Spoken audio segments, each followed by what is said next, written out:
Welcome to PitchItYork, our 43rd event on this fine day. It's not raining anymore, so we're in good spirits. How's everybody doing? I feel like I'm teaching a class right now. What do you guys want to learn about? Nothing. All right, we're just going to pitch that. And everybody, I need a report tomorrow morning. You can email it to angelo@opn.ninja. Is it on the exam? Yes. So today we got a nice packed agenda, and you're probably wondering, how come we have so many companies pitching tonight? This is the most companies we've had pitching one night. Well, the great thing is tonight is kind of a different structure and setup that we're doing with Seneca College. And the reason we're doing it a little bit different is because we really are trying to focus on early stage pitches. So we really want to have a good number, anywhere between 6 to 8, maybe even 10 if we're lucky some nights. But we're going to have a good selection, and the reason being is that the pitches are 3 to 7 minutes. And the idea behind it is that it's probably some of the company's first time pitching. And they want to get as much exposure from this pitch that they can and get as much feedback from you guys in the crowd. So this is a really good learning experience, and the more companies that we can get in here is going to help them propel throughout the whole Toronto ecosystem. So today we have a nice little agenda. We can see that, and we're going to work our way through that to get to networking. If you guys want any drinks, they're over on the side as well. For driving us what we're doing and driving forward, we'd love it if you guys can join us on the Slack group. There's lots of stuff going on all of our social feeds, so please feel free to add us, like us, follow us, join us on Instagram and all the other fun spots. Certainly on the Slack group, as we continue to grow that, we've got lots of exciting announcements coming up. And the whole reason that we do this at OPN is because we're here trying to help you spend less time trying to find money and more time growing your business.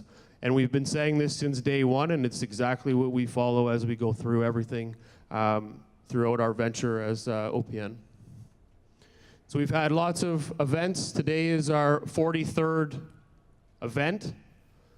In total, I believe is our 54th event where we tie in other things that we've done, but this is our 43rd pitch event. We've had lots of people attend. We've got to update our numbers, but we've had lots of companies receive funding from our events, which is always exciting as well. Some of the companies this might be all of them, but eventually we're going to have to come up with another sheet, or everybody's going to have a big magnifying glass to see all the companies that we've had pitch and work with. So some of the exciting things that we're doing, tomorrow we have our investment fund at Miller Thompson in the morning, which is we're going to be doing our announcement for a $5 million raise, which is pretty exciting. We also, at 4:30, we have a new series called Skip the Line, where we'll have 5 of the top angel groups vetting and pre-screening startups. There'll be 12 companies pitching. It'll be a 14-minute pitch, which means it's broken down into 7-minute pitch with 7 minutes of Q&A. And the idea behind this is that we're trying to syndicate startups to get in front of as many angel groups as possible and quickly. It's a paid closed event, so it does cost money for everybody to attend. And if you want more information, feel free to check out the site. And we certainly look to have you guys apply in time, and we'll work with you to make sure that you're syndication ready. And if you are, then we'd love to get you in front of them, because we think that this is a new way and a faster way for you guys to spend less time hustling all of the startup or angel groups. You'll be able to do it in one room, and then just pressure those 5 people to make sure that they're getting you in front of their screening committees and moving you forward. And then our flagship is May 8th, which is PitchIt City Hall. And we're looking to have a great turnout. If you are a startup and looking to build and get in front of the community, we do have a few spots left for our showcase. We do have 3 companies pitching and a panel, but we certainly are looking to get more companies in the showcase. We do have 30 spots, and I think right now we probably have, I'm going to say 5 to 10 left. So if you're interested, then reach out to us for sure. And then one of the more exciting well, I guess we wouldn't say more because that won't make these other ones look exciting. One that gets added onto this, something that's going to be announced on May 8th. We're working closely right now with Fireside. How many people know what Fireside is? Okay, all you people need to know what Fireside is. So come out May 8th and you're going to learn more. But Fireside is an amazing entrepreneurial weekend that happens in September. And we're working with the guys right now. It's going to be their 5th year. So we're working with them to put together a package to get more of you into Fireside, which is 500 entrepreneurs hanging out, drinking, and having coffee. I'm saying coffee, people. And having fires and chit-chatting and doing all that fun stuff. But it's a great networking event, and we've been going since the first year. So we're looking forward to tying in as many entrepreneurs as we can into that event. And it's a really good fireside chats, everything you can think of. Probably one of the better networking spots that you can meet people over 4 days. So we'll thank all of our sponsors. We have Bateman & McKay, which is our accounting firm, One Core Media, marketing and strategy, Global Payments, which Sean's in the back. They do all transactions. Hardboot, software company, support and development. Miller Thompson, our legal lawyers that take care of everything that we do to help you guys. Flow Water, they have been with us since day one. We also invest in them, so maybe that's why they like us, but they still come every day, so that's amazing. System Bind, they do all of the hosting and support. And Seneca College Helix for having us today. And Mr. Chris is going to come up and talk to you guys right now, so it's the perfect segue in to see Chris. Let's hear it for him, man. It's good. So thank you all for being here. I just have a couple of things, esteemed panelists. I want to start by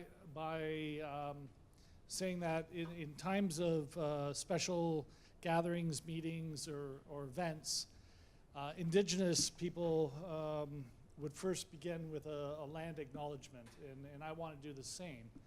The land that we are gathered on right now is traditional territory of the Mississaugas of the New Credit First Nation.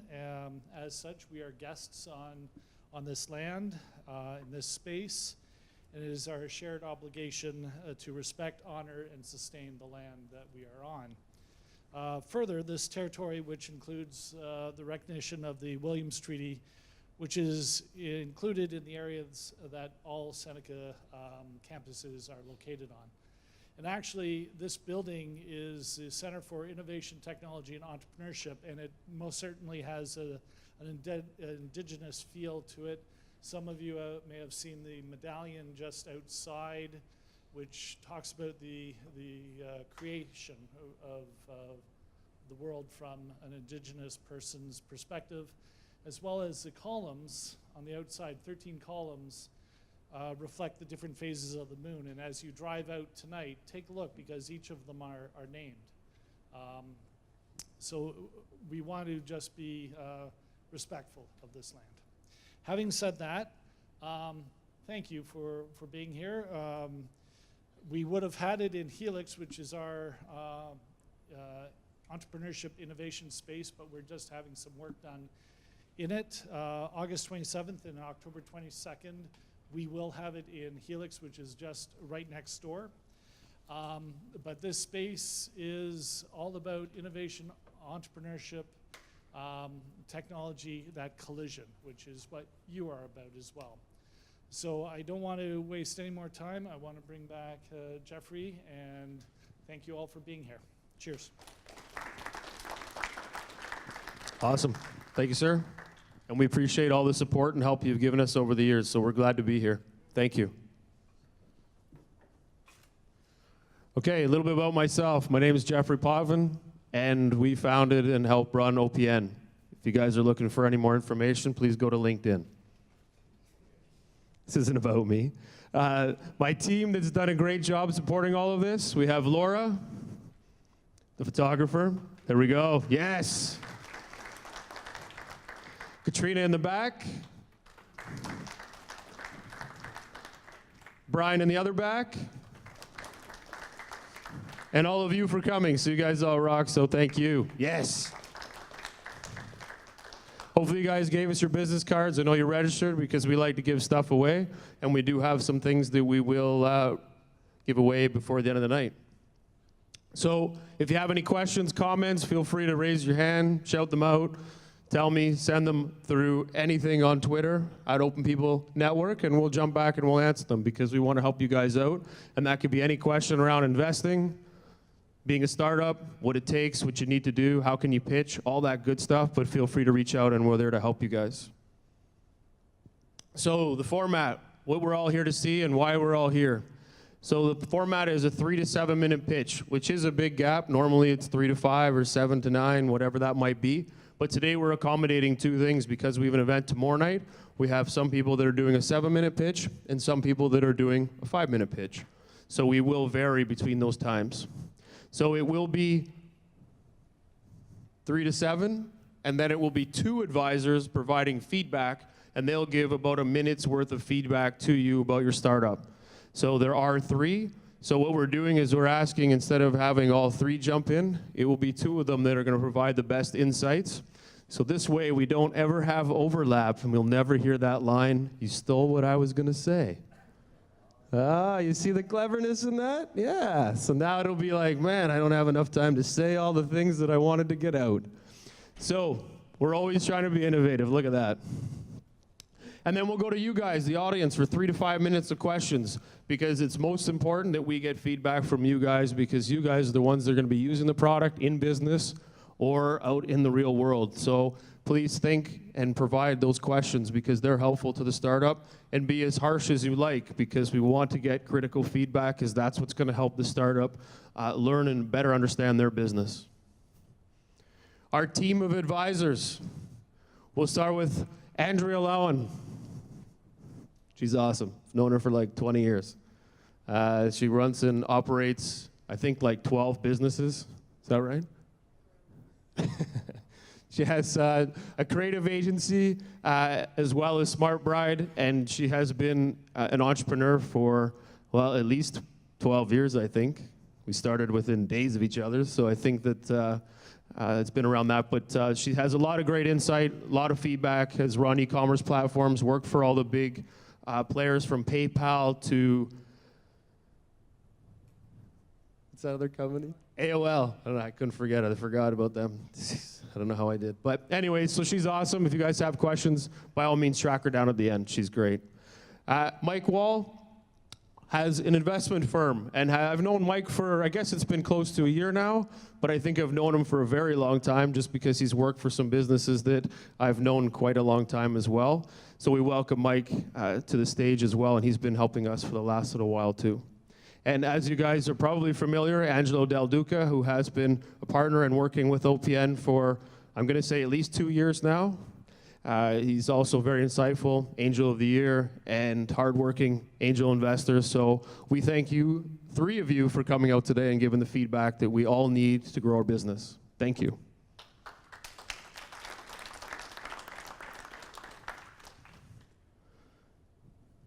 So we have 8 great companies that are going to pitch. 8. And I'm going to pull up the first one.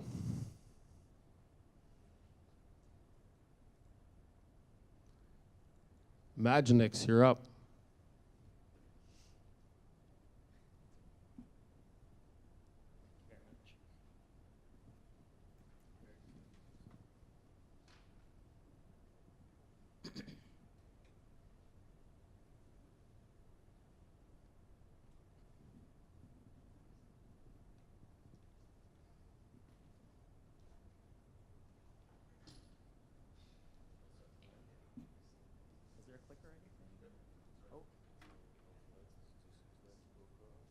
Okay, awesome.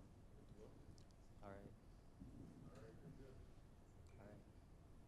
Good evening, everyone. My name is Anthony, and I'm the founder and CEO of Imaginix. Did you know that you could play video games and make money?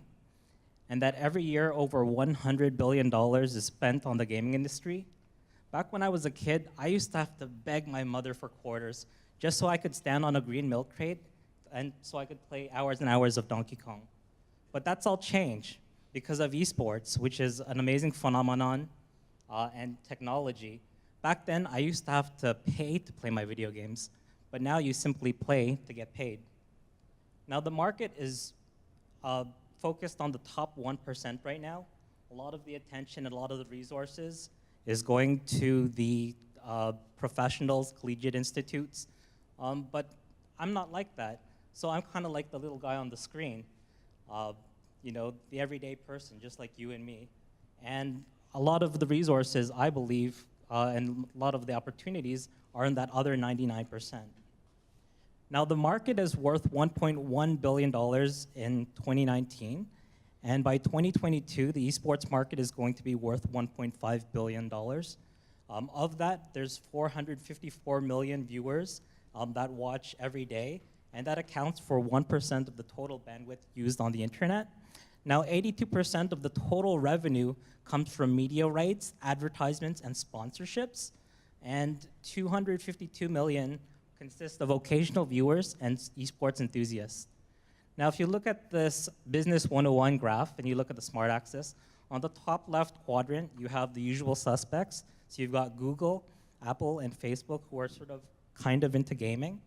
On the bottom left quadrant, you have challenge and you have tournament, and that's sort of a niche tournaments platform. And on the very top right quadrant, you actually have Mixer, which is owned by Microsoft. You have Twitch, which is owned by Amazon. And you have YouTube Gaming, who is owned by Google. And our platform actually sits right in the middle there. So if you look at the top features, there's tournaments, there's streaming, there's analytics, leagues, news, and interactivity. And if you look at all the companies that I just listed, they don't actually have everything. They don't have all these features available. But if you actually look at our platform, we actually have all of that stuff, from tournaments to streaming to analytics. So without further ado, I introduce you to DreamPlay, play to get paid. So it's really easy to log in and connect to your favorite esports games, from Fortnite to League of Legends. Everything connects automatically once you set up. It's really easy to get the latest information on tournaments, local events, and international tournaments. There's a dashboard for all of your gaming analytics, and that's going to be automatically since everything is connected. Social wall for all the people to socialize and interact. You can also stream and share with your friends, and you'll see whatever you people type, you'll see it on the screen. There's also different channels. So there's animation, there's comics, gaming, which is a subculture of esports, and that's going to be available to all the users as well. And the more you post, the more you earn. So basically, every time you post, you get points, and it's kind of like an arcade. You can get a prize from one of the sponsors or partners. So DreamPlay is really simple. There's a philosophy of connect, compete and play, and cash in.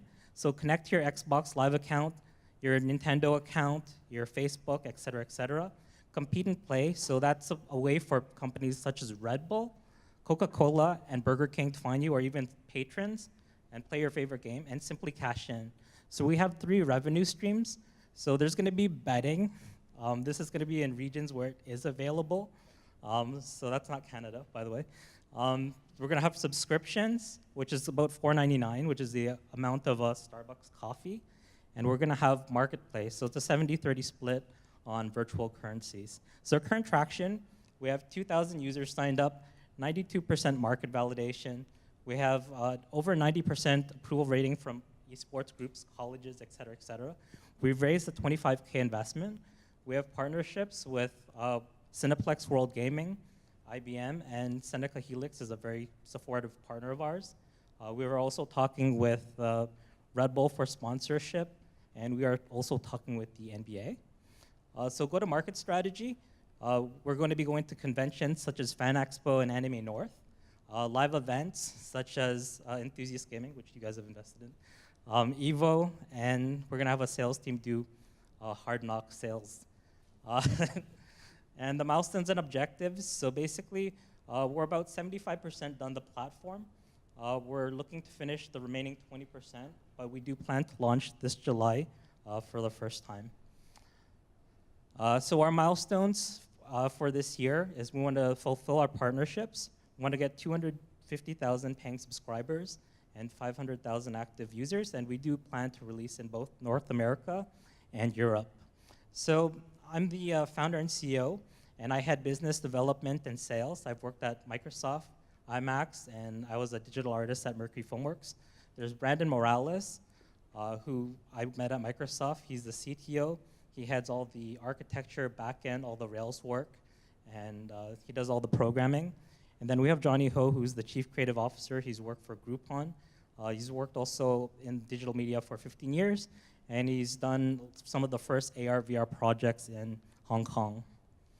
So our advisory board includes Igor Shumanov of Pi Realty, Richard Sakanashi of Richard Sakanashi and Associates, Robert Mackey, who's our lawyer, who's from Beagle.ai, Jason Presmont, who is a Seneca Helix coach, and Jim Stallings, who is the founder and president of PS27 Ventures. So we're looking for 50,000 for 10% equity to finish the final phase of development. And if you have more questions or information, we do have a business plan with cash flow and other financials, executive summary, and that's for it. Thank you very much. Awesome, awesome. All right, now we get to stay here. Now we're gonna, who wants to jump in on this? Mike? All right. Thank you very much for that. That was great. I know the space decently well, so I wanted to definitely speak to this one. And I am actively looking for investment opportunities in this space, as many investors are right now. It's pretty hot, of course. To give you some feedback, I think you actually covered a lot of the bases. Despite being a very early stage, you covered a lot of things that later stage companies would show in their presentation. So I think that's great. You showed how you're going to get to where you need to go, despite not being there yet, of course. The one thing I would really narrow in on is when it came to your revenue model. I know you mentioned the 3 different potential areas that you're going to do. I would narrow in on one and show that it's working, even if it's at a very, very small scale.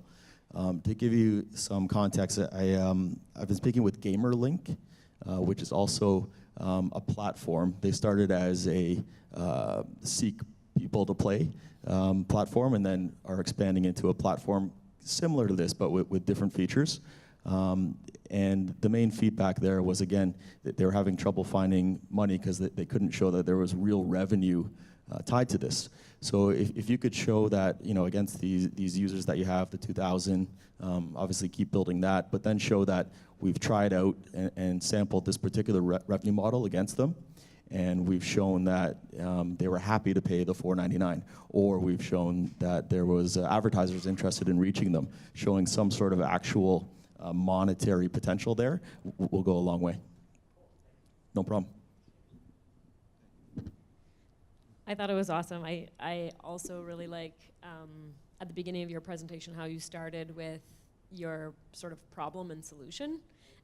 One thing that I would say is that, because I was seeing this for the first time, was that you're such an enthusiast in the industry that if you weren't already an investor, say, looking in that industry, I was a little bit lost to know what the exact problem was. So you know your problem really, really well, but I think when you're presenting to people who may not be participating in that industry, we don't know why are we not in that 1%?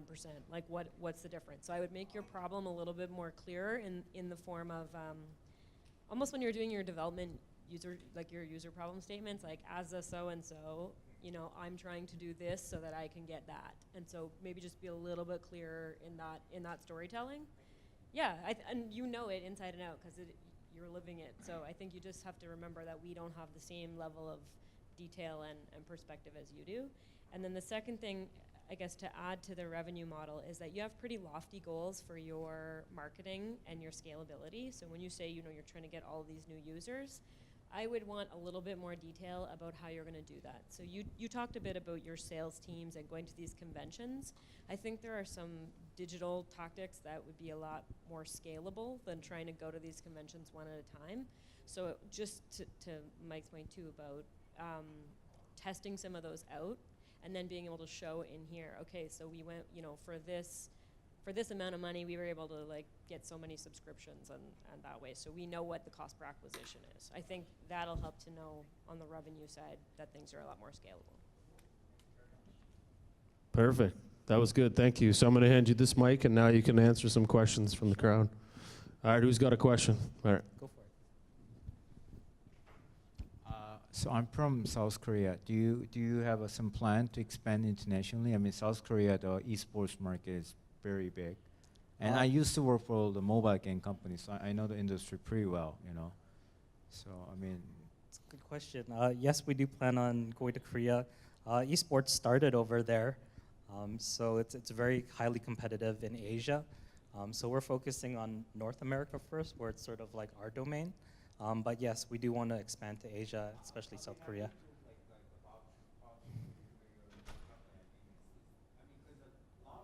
Mobile game company or the game company, if they can increase their sort of like a subscription, or because they make money out of those in-app purchase, right? Yes, that's correct. So if you kind of team up with your business and increase their, so people like play more, they'll love it, because like they're not really paying, like they're paying little money to make like lots of money. So I mean, it's make a lot of sense, So I'll be happy to talk with you after. I love it. Sure, I'll give you my business card. Maybe you'll work for me. Shang's got some K-pop going too. He knows all this space. He knows all of it. All right, who else has got a question? I'll jump in and while I'm walking over here. Sure. So on your expansion into other countries, how are you finding your online ad placements are going? Are you getting attention from them? Are people seeking it out? You have 2,000 people using it. Are they spreading out and saying, hey, I need to get all my friends on the platform because I play better when I've got my friends around me? Or is it kind of more secluded right now and you're just kind of getting people used to the platform? Yeah, so we're doing a smaller launch right now, focusing. We're going to be starting hopefully right here at Helix. And we're going to do our testing with schools first. Before we start working with Cineplex probably this year. We do have the contract for that already. But yeah, we're gonna do it a small launch because we're still buggy and there's still a lot of things to fix. So I don't want to roll out in all these big countries and have all these things have a lot of things go wrong. So we're doing a contained launch, but we will launch and hopefully get referrals from, yeah. Hi, my name is Jay. So the question I have is, what exactly, suppose I'm an average player playing a video game, say it's Fortnite, right? Yes. So what's like the average incentive or like the cash or some kind of a coupon from a partner? Like I would be like, how do you track it? Is it like if I'm coming number one, is it basis on the points, or is it plain cash, or is it just coupons in the form of like Red Bull or Pepsi giving something to you, to the users? Depends. So if you're going to be betting on the platform, you'll earn money back first. On the normal subscription model? For the subscription model? Yeah, What'd you say? suppose, like in Canada. If I'm not betting? So basically, if you wouldn't get enough points from playing and from posting, you'll be able to redeem like a prize, such as a stuffed animal from one of the partners that we're going to partner up with. So our goal is for you to always get something, depending on what kind of player and where you're from. Because we're trying to satisfy, like, for example, the collegiate institutions, and the real benefit to them is that they could play video games and they could pay their tuition by playing video games. So that's sort of my hope. You know, I talked to the Ministry of Finance, and I want them to pay their tuition and their OSAP. So there's always like a benefit that we're trying to add value to. That answers your question. Okay, just Yes. to follow up, Yeah. what is like where, so on an average, what do you expect to be a higher ticket size prize or a gift? Because I'm paying $4.90, suppose in your subscription model, Yeah. I'm paying $4.99 per month. Well, So what kind of value am I getting for that $4.99? Well, you're going to be getting like skins, enhancements, access to VIP exclusive news. So you're going to get access to maybe things we send out every month. So you do get access, and I mean, $4.99 is less than a Starbucks venti coffee. So we're trying to make things affordable and hopefully we give enough value, for that. That's our goal. Yeah. I think I'll paraphrase what he's saying, but he's like, show me the money. How much money can I make if I play video games on your platform for the next 18 hours, 7 days a week? That's a good question. Millions of dollars. Really? Yeah. All right, well, I think you guys know where we shall be going now. It's time to get home and make some money. All right, thank you very much, guys. Thank you. That was awesome.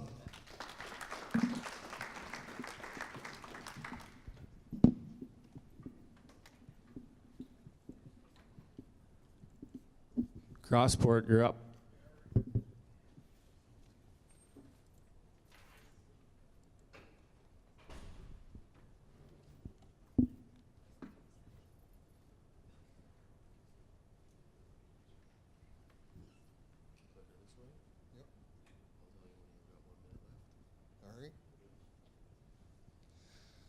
All right. Good evening. My name is Chris Whittington. I am the founder and CEO of Crossport AI, which is spinning off. I'm already well ahead of myself. Crossport Semiconductor. We're going to introduce a new way to transfer data locally that will transform consumer electronics. And I'm going to show you why it's going to do that, and I'm going to show you why this would be the best investment you've ever made. So if we look at Peter Levine from Andreessen Horowitz, he's a big VC, futurist. He's identified that system capability and connections has alternated between centralization and distribution, distributed computing. So it's all about building up the capability of moving data and processing that data. And what we're coming from is mobile cloud. That's pretty much over now. We've built up the ability to centralize and process data.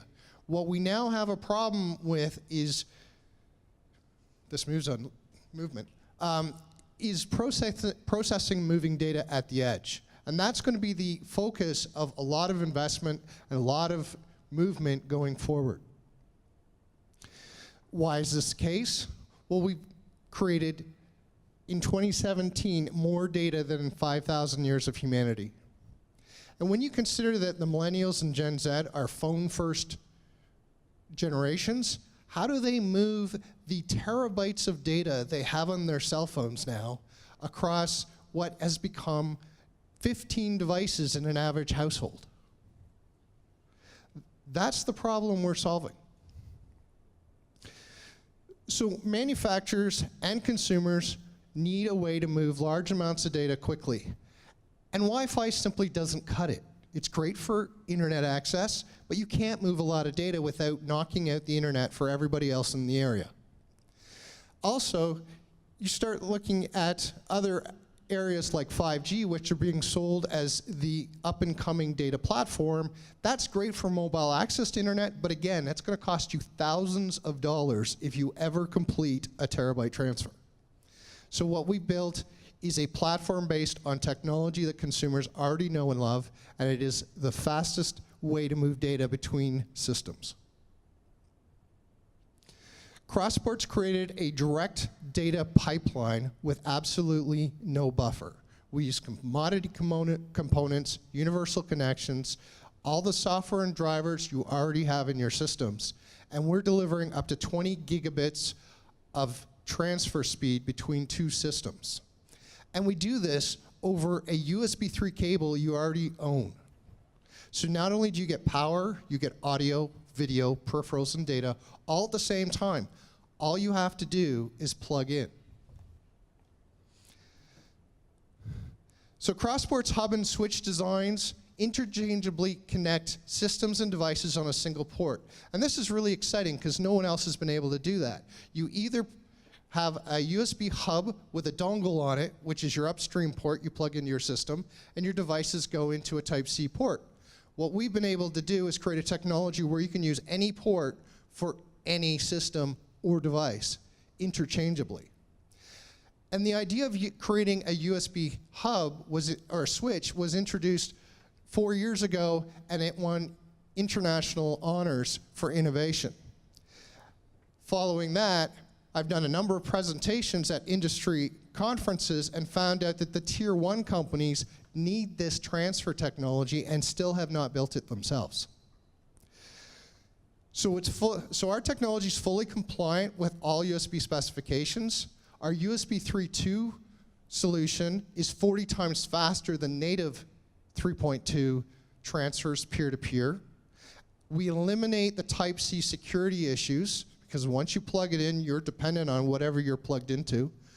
And it's also cheaper and easier to manufacture from the manufacturer standpoint. So with Crossport, you can't go wrong. So we've designed a chipset which creates this bridge and creates this ability to switch data between systems. And a single design meets billions of uses. We can deploy this into the market and sell it as 5 different products for over 15 years. We're selling it into a powerful channel that already exists, that goes through the tier 1 manufacturers, and will show up in products you can think of and some that you can't. So what we're doing, so our product sells into a $315 billion market for home networking, home storage, and peripheral connections. It's low cost and low risk. It's less than 0.1% of a typical semiconductor chip. We can build a 20 gigabit platform very quickly, and 40 gigs is right around the corner. It's already silicon proven. There's really no technology risk. It's a normal manufacturing risk. And the scalability is absolutely not an issue. We have no limits to it. We do a design, we certify it, we give it to the fabs, they produce it. They sell it to distributors, they distribute it. They sell it to the manufacturer, they build with it. Users then love it. So we see that we can sell easily into this market about 50 million units in 3 years. And that's less than 1% of the market. So there's multiple exits available. A public listing we're working on right now within 12 months, which gives about 4 to 6 times the returns. Also, there's multiple acquisitions that are possible, and we already know that a number of tier 1 companies don't have this technology and would quickly like it. So the team is ready to deliver an experience. Myself, I've been working on this for 5 years. I'm the author of 4 IEEE papers, and I have a number of patents that are one's granted, a number in process. Jim's already launched 3 semiconductor companies into global distribution. Ed sits on standards committees and has an in at a $15 billion contract manufacturer that has confirmed tier 1 interest. Our advisors include the inventors of USB and the leading device driver developer in the world.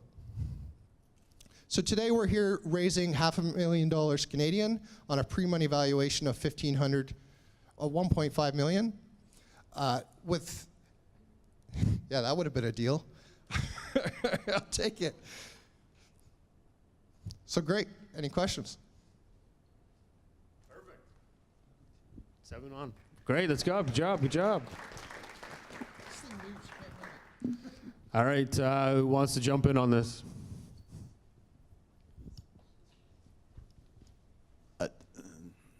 So good description, Chris. It's my background, so I actually see where you're going with this, and it is solving a huge pain point that exists right now. How do you move data, large data? We love our experiences, and unfortunately, our experiences now come at a price, and that's big, big files.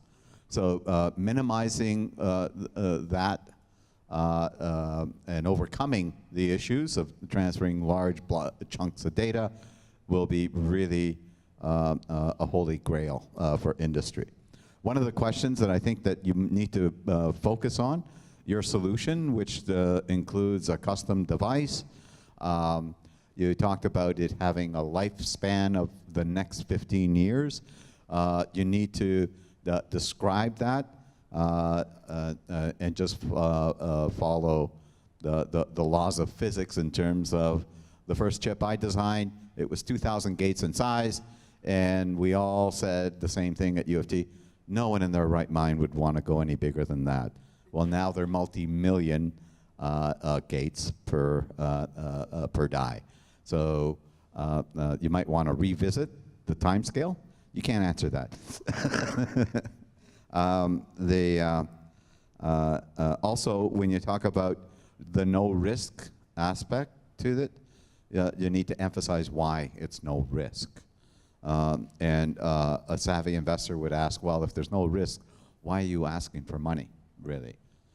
Because just contact mama, papa, and just get that money, finance that house and that spiffy new car that you have, and you'll do it, right?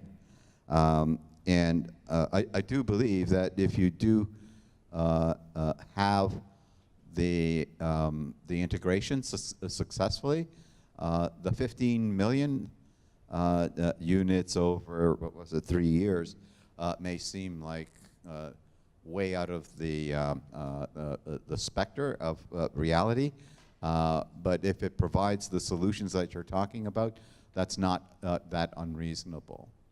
And your ask relative to your valuation seems to be an interesting combination, and in fact might be a real deal for investors.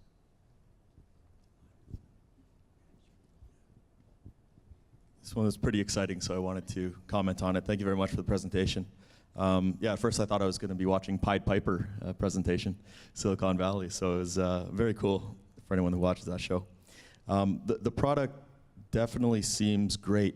One thing I like to look at and other investors look at is what's the worst case scenario that you're getting into with a hardware investment like this.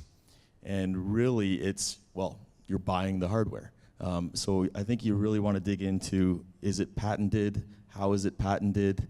Have other companies tried making this before? Has it worked out? Why has it not worked out? How far have they gone?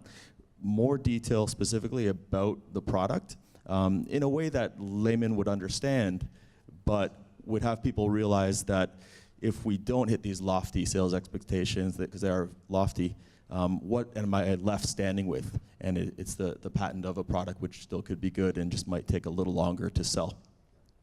The other thing is, just echoing Angelo here, it's why do you need the money? It seems great. So the advisor group seems great as well. So it's one of those things where you got to balance the vision and the projections with the reality of, I'm sure there is a reason you need the money. So maybe the sales projections could be a little more realistic, and then maybe go into what you would actually be doing with that initial $500,000, why you actually need it from outside investors. And potentially in this case, it might even make sense to get a strategic investor, perhaps a corporate even. If the technology is truly that good and it's something that they can't do themselves, you might get a corporate investor early on. So just diving into that a little more, because again, the presentation was great. I thought, wow, this is going to be huge, but wait a minute, why does he need our money, right? So diving into that would be important. Thanks very much. Perfect. Thank you very much. You can ask it. First, go ahead. Oh, cool. Yeah, well, I thought you might like to. He was itching when you guys were saying things. He just wanted to give you answers. So my question was just, you mentioned that, you know, all these big companies are going to need this, but they're not doing it themselves. So I think that was another piece of the thing is, why are they not doing it? Like, why do you have to make this? They're and why trying. Are they not doing it? Okay. They're trying. We know of at least 2 tier 1s who have written off 3 attempts. And it's because we look at how to move data very differently, and we do have a granted patent on how to move data very differently than anyone else. Sorry, I'm just going to set this up so that people can see this. All right, hands up. Who's got a question?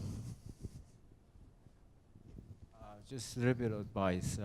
I know you guys in the so are you guys in the semiconductor or those data like transfer? No, it'll be built as, we're looking to build a semiconductor chip. Okay, so That will form the basis of the hubs and switches. I have to say, I think Samsung has a big division on the semiconductor, but I think, to be honest, really honest, like Samsung has a very bad reputation of like working with those like smaller companies. Eventually, they steal their technology. So I think my advice to you, you gotta be careful if anybody from Samsung say, I wanna give you like $1 million, you have to think twice. So. Oh, yeah. Good advice. That might be everybody, but good advice for sure. We have a second office in Portland, Oregon, and we're keeping it quiet from Intel, let me tell you. My question is pretty much about who is this for? Because I had a sense that it was, is it for consumers? Is it for businesses? Is it for big businesses that have offices across a vast distance so they can transfer? So how does that translate into these different types of... So this particular solution is focused on USB. It is a consumer-specific solution. It could get adopted by business for BYOD, for connecting laptops, docks, backups, that sort of thing, but it is very much a consumer device solution. USB really doesn't translate to data centers very well. It's also for edge data movements. So we're looking at the 3-foot to 10-foot move, not the cross-the-world move. Technology works with it, but this is very specific. It could be a good product for Cineplex. They have to move large movie data files from projector to server when they got the digital arm. So I'm not sure if that's. So one of the times I was speaking was at the Creative Storage Conference, which was to movie producers, and they currently have no good way to move data other than using a Thunderbolt cable to a hard drive. Would the funds that you're looking at be paying for manufacturing? No, this is a seed round, $500,000 seed round. We will be going for an A series by the end of the year. We have $9 million confirmed interest by the end of the year to basically do a public offering, pick up that $9 million, and that will produce the chip. And then we move it through into sales. Okay.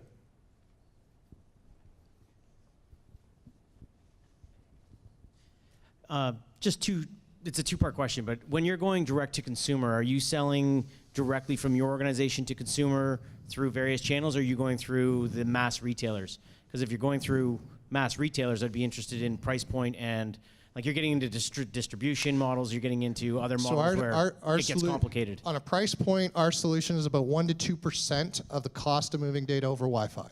So that's the price. We're selling to distributors. Distributors sell to Dell, HP, and Microsoft. They produce the devices. They already have their channels. They already have their spiffs and everything discussed with Best Buy and the bunch. Okay, perfect. All right, well, we'll get you with more questions again after, but that was good. Thank you. All right, let's hear it for him, man. It's good. That's good.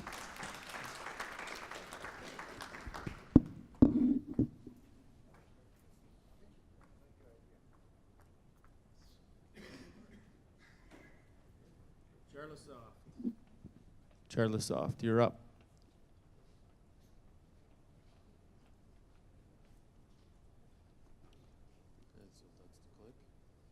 Okay.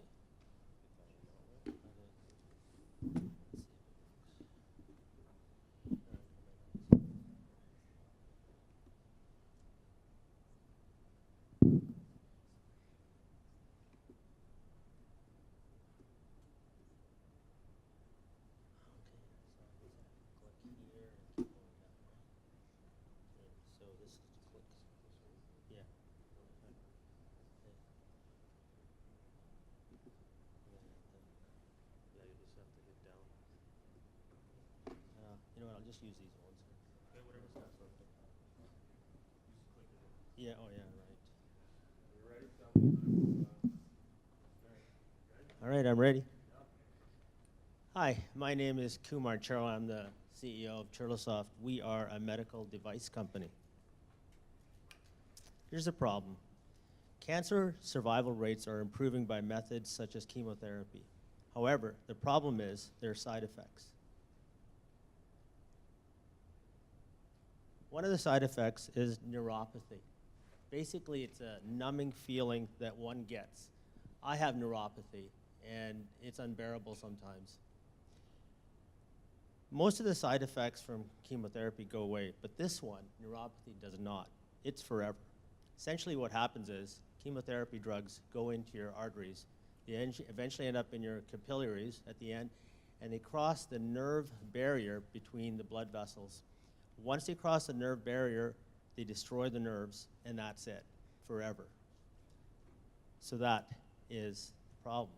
However, there is some good news.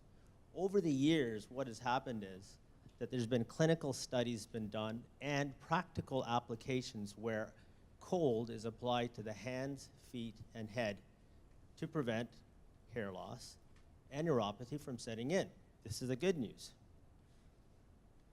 And this is sort of how it worked. As you can see, lady's got gloves. She's putting ice on there and on the feet, and voila, wonderful. But you have to do that 4 or 5 times, and it takes 2-3 hours, etc. Unfortunately, the FDA banned this last year. Why? Because of this. That is frostbite. Hypoxia, ischemia. You don't want to get that, believe me. So we have come up with a solution for this gap that has appeared last year. It's a bit of a rush job, but what this is, it uses a concept called Peltier. And the blue pad that you see there is formed using gloves, hands, and headgear. On the right, the machine has been opened up, and you can see that it's quite simple, elegant, small, and it achieves the temperatures both heating and cooling, which is critical. The wires that you saw would be embedded in these type of designs, cloth that people would be sitting down, hands and feet would be put into that. So it's nice and cozy and beautiful, the headgear version of it. So let's talk about what the current market has right now in terms of cold items which people have seen around. The products on the bottom essentially do not get the correct temperature. They're too high. They're generally used for knee operations, etc., and they involve ice, not heating, ice, which leads to frostbite and litigation issues. The two companies in the middle are in this market, in the chemo market, Paxman and DigniCap. I'd like you to remember those names for a second because they're actually helping us. However, they only do scalp cooling, and if you look at their machines, they're as tall as I am. We actually accomplish all those plus heating and without the size bearings and other benefits. Let's look at the world market right now. It's massive, 7.9 billion. Where are we getting these numbers from? These are numbers from Paxman and DigniCap using their sales of $350 per chemo treatment. So we just taken those numbers that is already market approved, multiplied by the number of chemo sessions taking place, and we got these numbers. But let's focus in on North America because that's what we know and what we're going to be involved in. In North America, this is a staggering figure, but 2 million people develop cancer. Who'd guess? But that's true. 600,000 of those people require chemotherapy sessions. From that, if we just get 1%, and I'm going to evaluate what that 1% means, it results in $2.1 million in annual sales to us. Sadly, and this is the most disturbing part, you require more than 3 chemo sessions a lot of times, but let's just use 3 chemo sessions per year, gives us $6.3 million per year in revenue. Let's talk about the market, which is important. Who are we going to provide this to? Aren't hospitals so bureaucratic, there's no way we can get into those? We've all heard that, right? In actual fact is, oncology centers, the chemotherapy where it's delivered, are actually small operations with only 7 to 8 people, doctors involved. There's a limited number of them too. There's only about 2,200 of them in the United States. That's it. There's not a lot. And they have 3 problems. Getting money from their patients, strange for us on OHIP. Also, competition between oncologists, yes, that's also true. And staffing, which is understandable. Our product satisfies all 3 of these. And remember, other companies, 2 other companies are doing this similar model. We're just following them. We collect the money from the patient. We pay the doctor. They don't have to collect any money. The competition, well, they've got our product now, so they got something that other people don't have. And then staffing, of course, because our systems are pretty well automated, they don't have to have their nurses working on it. There are 5 clinical trials that have gone through. This whole concept has been already checked out for decades. but I just put that for completeness. Those two companies, the DigniCap and what have you, have already gone through FDA. There's a thing called 510K, which says that if your device sort of does similar stuff, the FDA will kind of grant you through. Remember, the FDA has caused this problem. They want a solution, and it just happened last year. All those patients are suffering right now. We have 2 patents on the go. How is their exit strategy? This is the part I love the best. The company that's going to buy us out, or the company that's causing these problems, these are the drug companies that have actually made the chemo drugs. They don't have a solution for neuropathy. We will have that.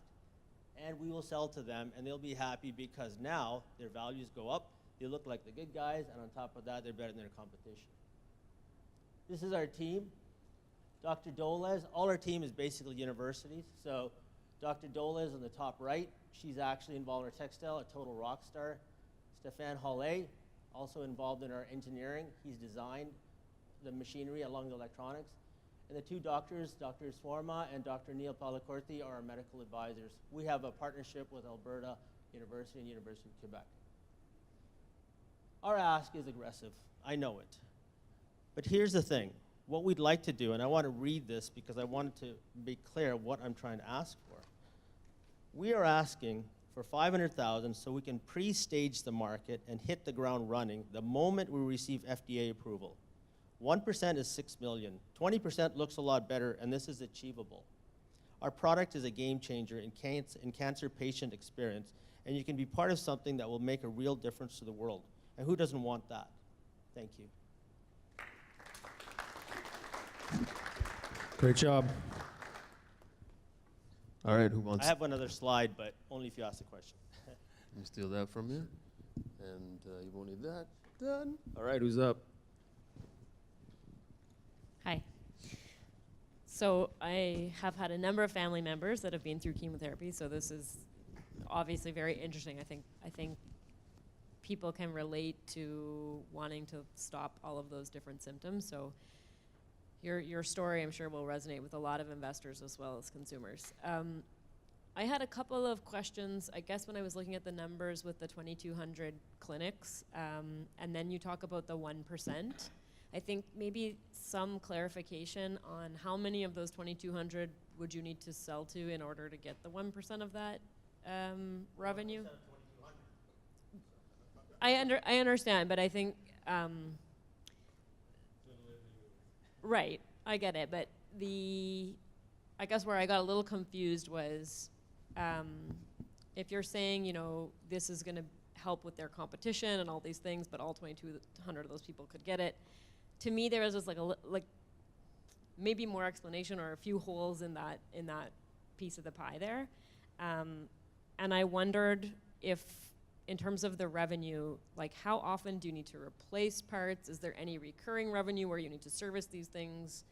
Is multiple treatment, do you just do it when you get chemotherapy once, or is it useful to be doing this like in between your treatments? Like I just wasn't sure, you know, is there an advantage to having additional treatments? Is this something you could have at home, similar to like a TENS machine, something like that? So that was my only, just me more as a consumer wondering like how does it all work, and not just from an investor, but is there, once you sell this thing once, where do you go then? Like does it wear out? Do you need to resell? Kind of what's the lifetime of the product, and are there upsells or home service products that could go along with it? Good job, Kumar. I now finally understand what you're talking to me about after all of the times that we met. But I did have some comments. I really like that you described, had a great description on the problem statement, right? What are the issues? What are the ramifications with the current way things are done? And what impact it could have? Really setting the stage for your solution.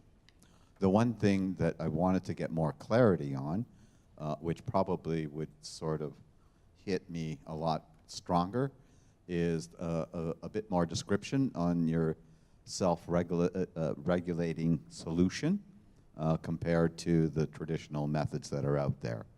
I think investors like to see that in addition to here's a problem statement, and this is how I do it, and this is why I stand out ahead from everyone else. And I think it's there. It just didn't jump out at me. The other thing is, I wanted a little bit more clarity on the revenue model itself. When you talk about the value proposition in the 3 key areas, I think that was great, but you didn't identify, well, someone is going to be paying, the patient will be paying, and then you'll be reimbursing the clinic, but you didn't say how much and how much was being reimbursed in each one of those categories. So more details on that would be quite helpful, because then that would be the basis of your last slide that's up there, which is really important, where you state that you expect 1.5 million in annual revenue right after FDAs, which seems to be imminent. But I didn't get a sense of how you can achieve that without having more information on those revenue models, right? There was something else, but I forgot. Yeah, so but the key thing is, how are you going to scale to those numbers in such a quick period of time? I think you have a good value proposition, but more details in that area. Okay, perfect. Thank you. So I guess the first question we'll ask you is, how are you splitting your revenues? Are you licensing the product? Are you selling the product direct? And maybe give us a breakdown of how that's going to work. Yeah, Hands up. it's basically a rental market. We're basically copying the exact same model as DigniCap and the other one. They charge that fee. So we'll do the exact same. It's a rental model. You rent it. You have, cancer clinics have 2 or 3 chairs, 5 chairs. Patients sit there. They pay this money in advance. This is how it's currently being done. And to collect that money, and part of it goes to the oncologist. 25% is usually the cancel. Is that the figure being used right now? My question is, I know what is it neutropy, right?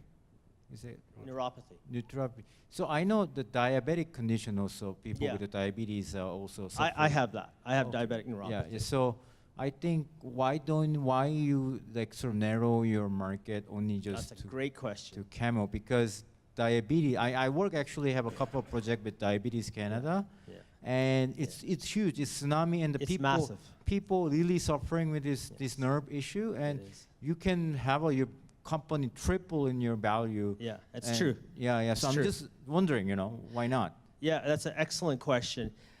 My mother got cancer, so I did this for her. I went back to school to help her, so I did this for her. I happen to have diabetic neuropathy. I know the solution. Just to let you know, I use my solution for the last 2 years to help me. For not only diabetes, this product is for sleeping, weight loss, everything. I just don't want to talk about that because we have to stay focused. But the reality is, this valuation is pretty low, So, and I just want to share something. I'm not just saying this because I know I've built these 5 companies, and this is my 6th one, and a couple have actually generated millions of dollars. So I know what it's like to do a startup from scratch and all the struggles you have to go through. I need this money to ramp this up as fast as I can to get it to a global level so other people can benefit from it. I'll go back to the previous one. Questions?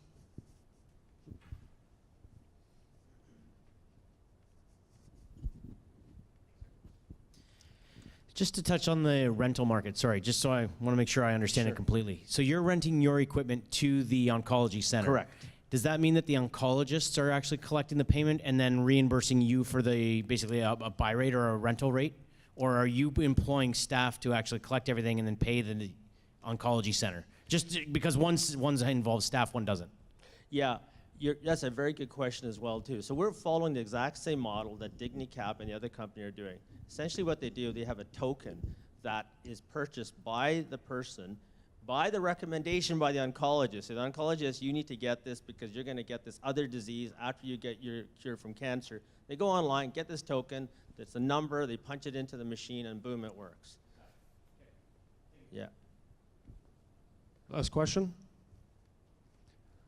Is there a resale format for you to get some of these other larger hospitals, companies, or anybody that can get behind you that starts saying, you're going to license it, you can do it online, you can do it through other avenues, but are there resellers that you're talking to right now that love what you're doing. They're waiting for it. They want 50 of these next week. Do you have that type of structure set up yet? No, I don't. Are you going to be?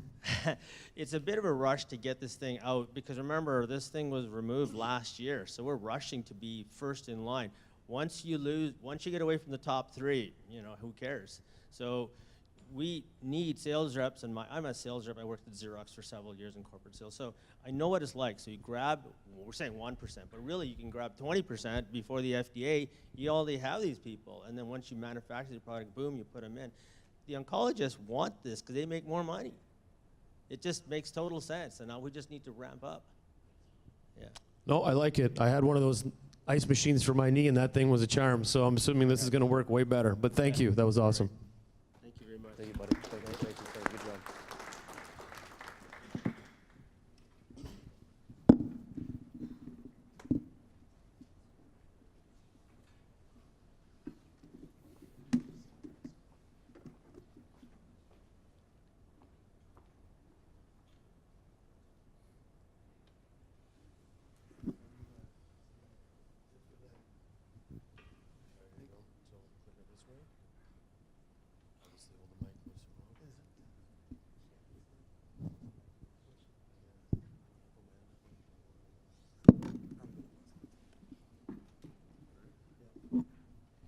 Good evening, everybody. My name is Philip.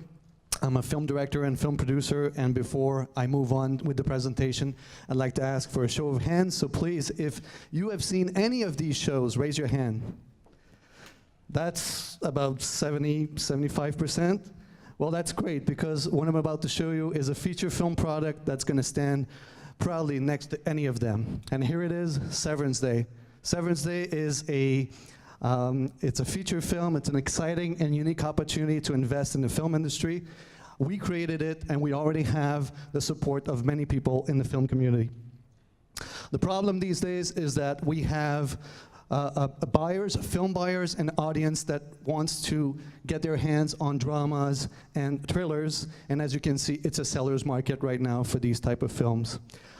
Netflix last year spent $12 million just creating original content, and with the streaming war ramping up in the next couple of years, all of these major players will have to match that level of output if they want to compete. So you have an idea of how the film industry is going to grow in the next 2 to 5 years. Our solution, we created Severance Day, a dramatic thriller that will keep everybody on the edge of their seat, and it will focus on something that we're all familiar with, which is business and the corporate world.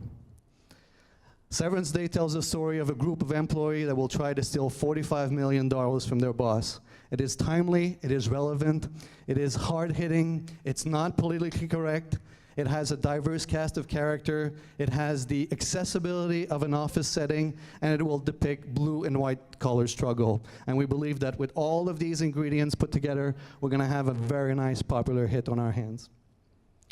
The opportunity for you is, first, to be part of a film that's going to be put in front of major players in the next 6 to 18 months. The film will be completed by September 2020, just in time for TIFF.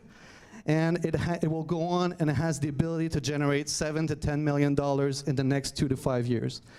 And of course, you'll have first look in our subsequent productions. Here's some of the cast and crews that are involved. At the top, we have these fine people already attached. They have won Dora Awards. They have won Gemini Awards for their acting. And at the bottom, we have all our first choice for the other casts. And they've all played in major films and TV series that have won numerous awards and accolades. On the crew side, we have cinematographer John Tarver, who's won 2 Emmy Awards for his work. We have Steve Bain, who's worked on more than 200 projects, and he's worked on a project that have won Oscars and Emmys. We have Pino Elili, our first executive producer, who owns a post-production facility here in Toronto. And myself, with a director and producer, 15 years of experience. I made a #1 music video back in Montreal, and my last film, Final Exam, was universally praised and got a very nice festival run. I'm here today to ask for $500,000, which is the Series A's, and we kickstart the film into pre-production. The seed round is now closed. I've raised $70,000 through 6 investors, which allowed us to develop the film. And with the Series A's, what we're going to do all of those things, but I want you to focus on the second one, which is produce a trailer or sizzle reel, which we will give to a sales agent that will start to spur interest for distributors and buyers. And we're going to also use that reel to promote the film, generate the buzz around the film, showcase my vision for it, and of course raise more equity as well. Now, for a minimum investment of $25,000, what you get is you get a senior investor status, which means that you have priority in the profit waterfall. So as revenue starts coming in, you get your money back plus 25% profit before anybody else, and before we start splitting the profit waterfall among all the participants. Now, film financing is a bit of a different vehicle than what angel investors are used to, but we treat it just like a supporters fund. So we had a seed round, we're going to Series A and Series B if needed, and so on. Here's our budget. We're now at $2.2 million, and here's how it's breaking down. Now, with Pino's involvement and our investors in the scene round, we're at 7% funded. With the tax credits that we can apply for the production, technically speaking, we're at 35% funded already. And with Series A, we would be close to 60% funded. And yesterday, I spoke with a distributor who told me that if you manage to raise $500,000, I'm going to start selling your film internationally. So we're in a pretty good position already. Now, I've talked a lot about Netflix earlier, but a film has many, many distribution channels, and all of them pay separately. And but we believe, because of how the market is right now, we believe that an all-in deal, which is the one in the middle, is more likely. But we have 3 different distribution scenarios, which are outlined in the package, which of course you can have if you come and talk to me afterwards. My name is Philip. I'm asking you for $500,000, and this is an exciting and unique opportunity to invest in film. And if you, I'm going to leave you with this thing is ask yourself these questions in the next 1 or 2 years. If you're downtown and you see Severance Day's poster, or you turn on the television and you see it on Netflix, what kind of reaction do you want to have? Do you want to go yes, or do you want to go damn? Thank you very much.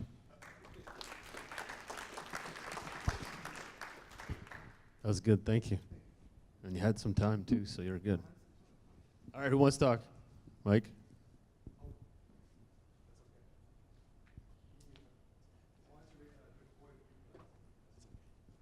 We talk all the time, Philip. I see you at every event, so I felt obliged to give some feedback. But you have a lot of hustle. I definitely noticed that the past couple of months. I've seen you everywhere, so it's great. And nice FOMO pitch at the end there. Make sure we don't miss out on this one.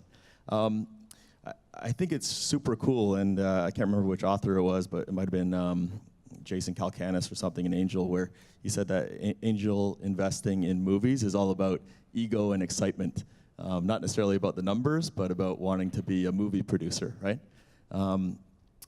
There was an event in Vancouver that I was at a couple months ago, and one of the entrepreneurs said, "Why does everyone only invest in tech? Why does it always have to be tech? Can't they invest in other types of companies?" And it's not that we all just love tech so much, it's that tech is the most scalable business, right? So when you're putting in money at a very early stage, you want to have the potential for a massive return, talking hundreds of millions, if not billion-dollar valuation. That's tougher out of Canada, but that's what the Silicon Valley investors will be looking for. So that's the challenge I think that you have to overcome, pitching a movie investment. And we could brainstorm the best ways to overcome it, but I think one might be just to create a little more excitement on the actual film itself. Maybe it's a trailer that you play to depict the quality of the film. Maybe it's your last film. your previous film, a clip from that film, so we can understand the quality and what it's like, and maybe some more metrics around how well that did and that sort of thing. But I think you need to just create that excitement around the film. It's not just a numbers case as other investments are, but it's someone that needs to have a personal passion in becoming an executive producer. Thanks.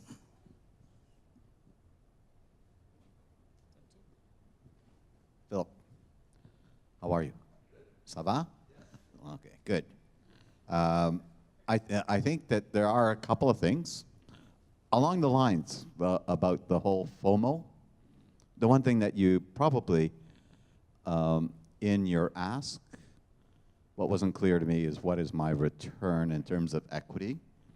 But if you can supplement it by two factors, you sort of say you come in, the minimum is 25, the absolute minimum that you get for that investment, I'll credit your name at the end of the movie, and I'll also make you an extra in 3 scenes.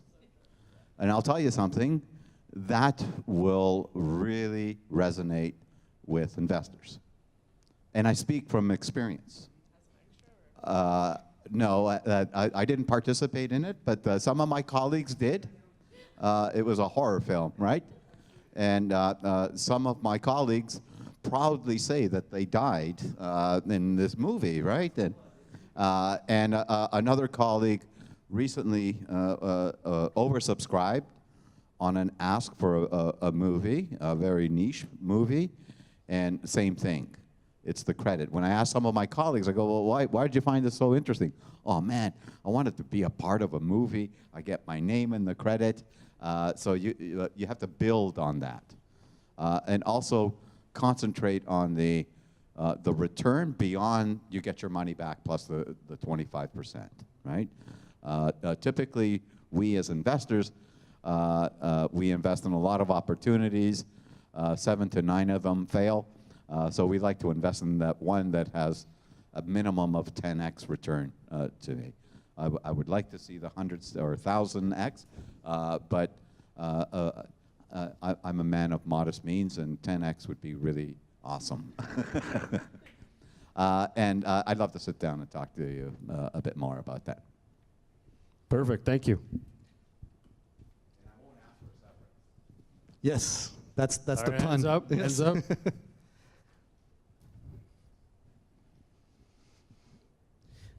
Thank you for the presentation.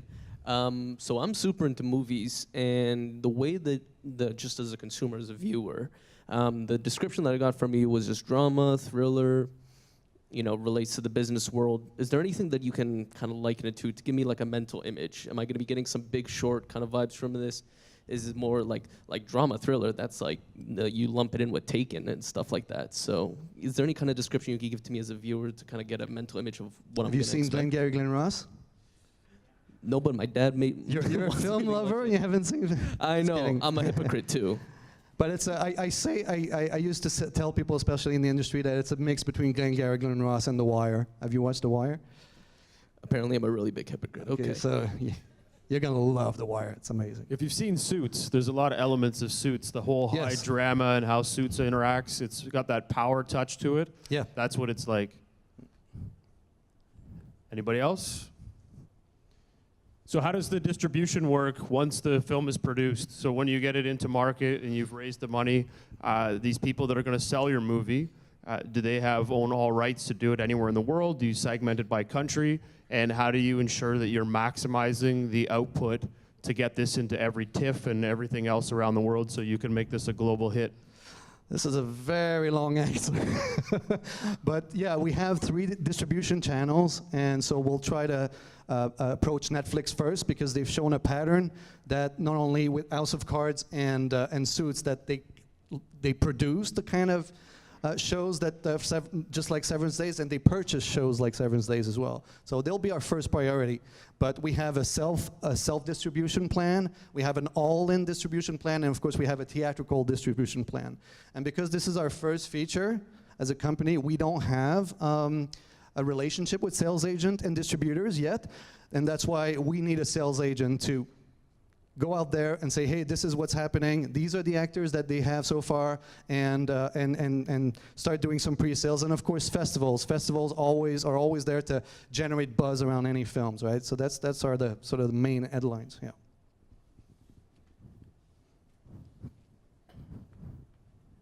I've always been fascinated with movies. I go to TIFF. I always wondered, do you buy into the TIFF, or they invite you, or both? Or Festivals these days, unfortunately, it's not very meritocratic. Some of them are. Some of them, you just give them an envelope and you're in. So, and and we actually have 10% reserved of the budget reserved for that, right? So if they can't give us the buzz, we'll just buy it from them, right? Question here. I know you mentioned, I think, that Netflix last year they spent about 12 million, 12 right? billion, yeah. Billion. Billion, yeah. All right, so that would explain. But I'm just wondering if your initial revenue is about 10M, and you have a conversation with Netflix, right? From my standpoint, they probably gonna want to buy you out completely. Yep. That's an all-in deal. So if Netflix comes in and say, okay, we want to have your film for the next, universal rights, all platforms for 2 years. If that's the case, we're going to ask for 7.5 million, no less. So we make good out of the deal, and the rights are usually reverted back to the producer once that period is done, so we can have more windows of exploitation after that. So maybe I missed you. So what would be the number that you are looking to sell, for example, for the next how many years you said? Well, I said 7 to 10 million in the first 2 to 5 years, right? Okay. So yeah, but our minimum ask will be 7.5. Okay, thank you. Yeah, thank you. All right, so one last question that I'll take. How does it work when you get your MVP, or you call it your 5-minute reel? How do you get that out to market so that you can pick up more investors, pick up more eyeballs, and get interest from Netflix? What does that process look like? How long does it take? Thank you, Jeffrey. This is well. I'm also venturing into production houses also. So contacting big production house, big production studios, and say, hey, this is what I'm preparing, and this is how much money I've raised. So we're sort of raising money through angel investors and VCs, but also looking at production houses as well. And because a production house will have to produce anyway, right? So I'm a director. I'm going to stop producing at one point and just direct. But yeah, so it's just part of the pitch, right? So and the sales agent too. As soon as we can afford a sales agent, and the person I was telling you about earlier, Jordan, who works for 108 Media. He's the kind of guy that knows pretty much everybody internationally and could just send it out and say, hey, this is what I'm working on, and this is where they're at, and it's called pre-sales, right? You pre-sell it to international markets, and that's how you can fund the film too. So we don't need to. There's actually a possibility that we might not need to raise all the money for the film because of pre-sales, right? And the tax credits as well. So that's kind of cool. It's very, film financing is very flexible that way. And of course, once you have a film under your belt and it does well, then you have a relationship with distributors, with buyers, and they can just go, okay, what's your next film? Oh, this is what it is. I like it. Here's some money in advance, and we'll have exclusive rights in our territory when it's done. Perfect. That sounds awesome. Thank you. Just one. Thank you. Just one last note. All of you, everything that you guys said, it's all in the package. We give a role, and we give access to premieres, and it's a lifestyle investment, right? I forgot it. Angelo, the movie was made around you. They're actually robbing the 55 million from you. Yes. You're the main character. You're the boss. So. Thank you very much. All right. Thank you.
Sorry, just give a sec.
All right, while we wait to load this up, how many of you guys are startups that haven't pitched? It's all right, it's all right. Well, we have a 30-second spot where you can come up and do an elevator pitch on your business. So if anybody wants to come up and do that, then why don't we do that right now while we're converting this to a PDF so that we can do the next presentation. So come on up, yeah, if you haven't, yeah.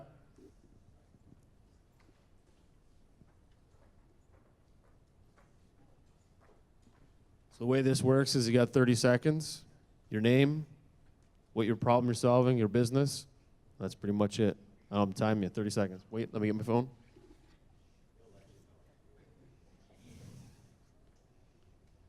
Ready? Yes. Well, no, but yes.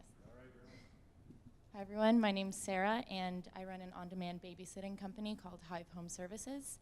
Essentially, there are a lot of places for parents to find childcare that are essentially marketplaces where the parents have to do all of the legwork in screening, qualifying, background checking the babysitters that they hire. So that's great for if you're looking for a long-term nanny solution, but not if you have last-minute needs, which happens a lot. And so essentially, I'm building a roster of babysitters who have already been pre-screened, police checked, interviewed. And your name is? Sarah. Done. Awesome, awesome. I almost forgot. I was just listening intently, and I forgot that I had to stop it at 30 seconds, but yes. But that's cool. Anybody else? Yeah, come on up, come on up. So hello guys, my name is Neil, and I'm the co-founder of Clippers. So Clippers is a mobile app where you can book a hassle-free appointment with certified hairstylist and barber anytime, anywhere. So you can be at your office or home or hotels anytime. So anytime, anywhere, you can book on-demand appointments with anytime, anywhere. So how this works is, so once you book an appointment, all you got to do is wait for a knock. So a hairstylist will come, deliver your services, and of course, clean up the mess after the appointment. And so what is sauce is Neil. Awesome, Neil. Thank you very much. I try to keep it to 30 seconds. If not, could be here all day, right? All right, so up next is Fly Shot. You're up.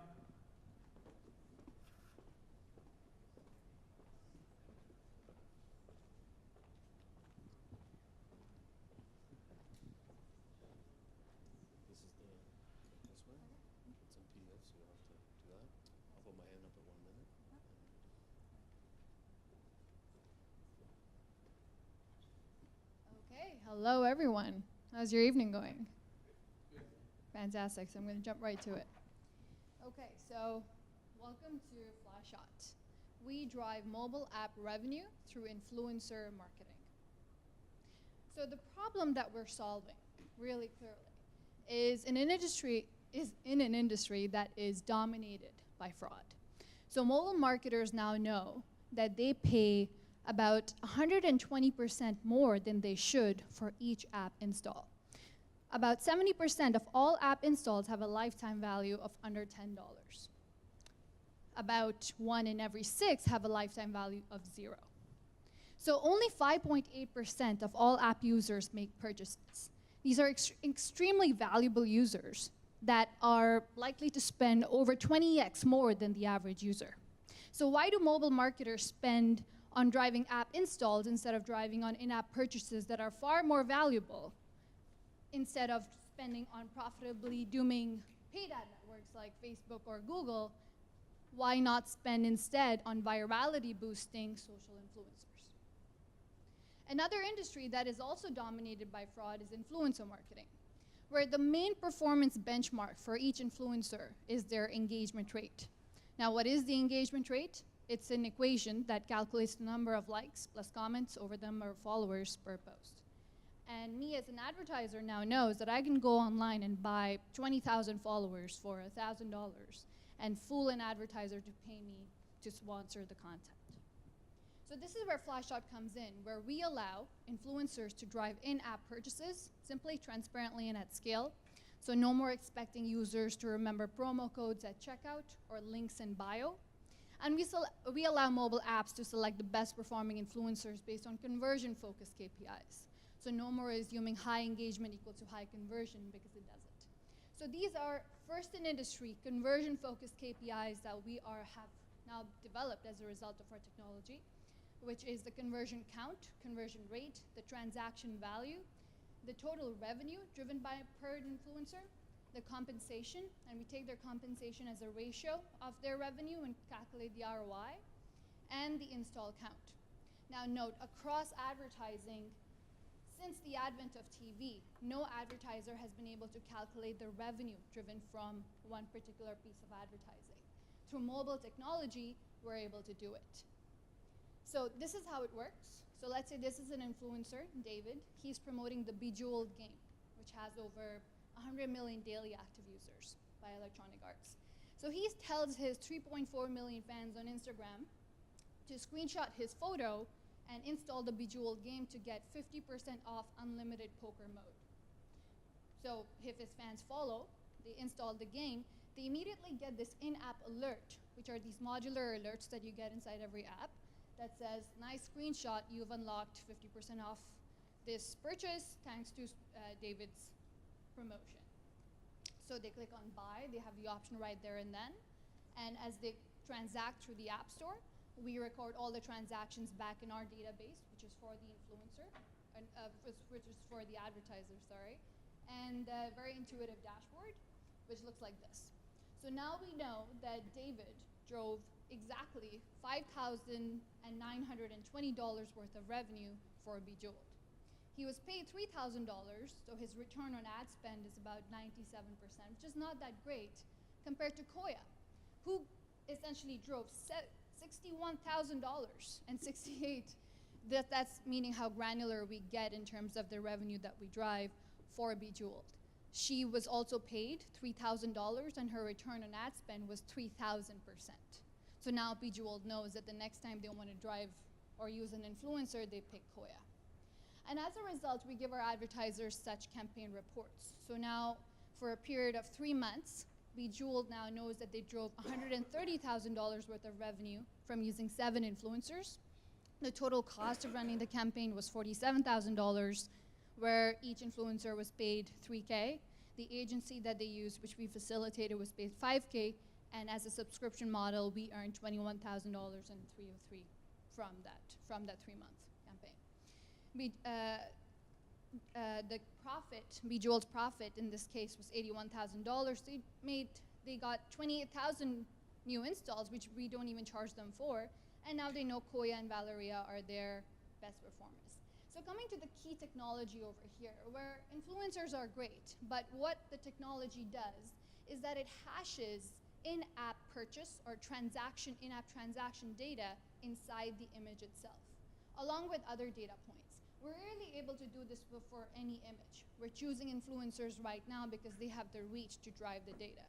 So what's essentially happening here is that the in-app purchase data for that particular transaction, the influencer's ID, the campaign ID, and the app's ID is all hashed inside this image and unlocks on taking a screenshot and essentially drives that transaction back where our alerts essentially allow those users to transact. So here are some data points that can be hashed inside the image. our SDKs inside all of our advertisers' apps that's constantly scanning the camera roll of the users to essentially find the matching hash. So none of this is, told to the user. This all happens in the back end, but I'm letting you know. Oops. Oh, there. Okay.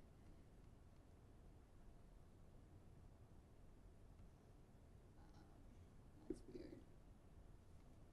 Okay, there's a slide that's missing. I don't know why. Okay, well, I guess I'll jump to the competitive landscape. So who else is in the market doing this? So Like to Know It is an app that has a similar technology that they use image fingerprinting and specifically focused on women's fashion. But they drove 79% of Nordstrom's mobile web traffic in 2018. They also drove 300 million retail sales in 2017. Now, again, they're specifically focused on women's fashion and drive traffic to the mobile web, whereas we're only focused on mobile apps. So we're on the other side, in the middle really, between deep linking technology for apps, where Branch and AppsFlyer, the main mobile attribution players in the market that have this market share and do the deep linking from web traffic to in-app purchase to mobile traffic and use deep linking technology. So now we have 2.3 million influencer profiles on our database the second that we launch. This is a technical partnership that we have made with the largest influencer database in the market, and we're platform partners. Our focus is to drive the transactions. We don't intend to be a influencer discovery platform. There's a ton of those in the market. We are simply in fact, we're validating the existence of those platforms by giving our advertisers the conversion focus analytics that they so crave, because engagement just doesn't cut it anymore. So, later on we'll expand our product suite to hash really any image, but right now we have all of these influencers on our dashboard. Yeah, so we are a direct B2B business. So, my co-founder has been selling ad tech to apps for the last 10 years. He's been the account executive for EA, Starbucks, Letgo, Disney. So we have an internal sales team that's building under us, which of the resources which we take from his parent company. They're allowing us to use their sales resources. So that's essentially it. So we're a subscription.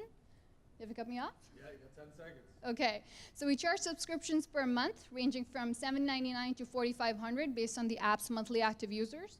There's various features that we get. We also offer one-off campaigns, and agencies that we have on board are really happy with this. One of the agencies include North Strategic, which has, okay, my ask. So we're raising $300K right now in an angel pre-seed round. These are the pilots that we already have on board, which includes the largest mobile gaming companies here in Toronto, Yukon Games, The Score, PopReach, Checkout 51, Cassette wants us to be part of Cassette Labs. We have LOIs from these companies that say that they're going to work with us, which allows us to calculate the MRR, and we're projected to do $30K in revenue upon launching, so September to December.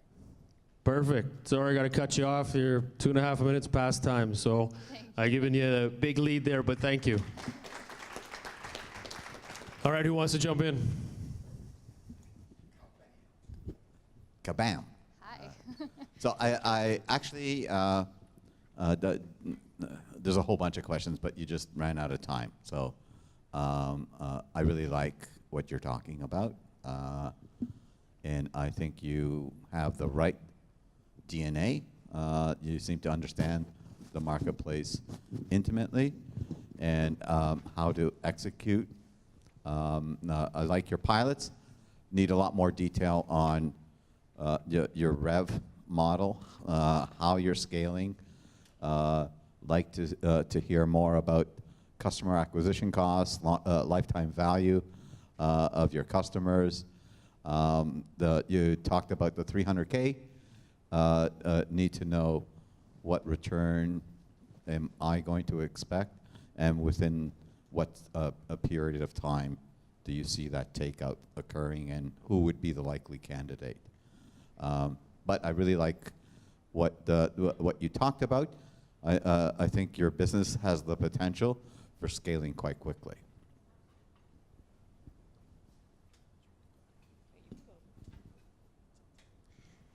So I think that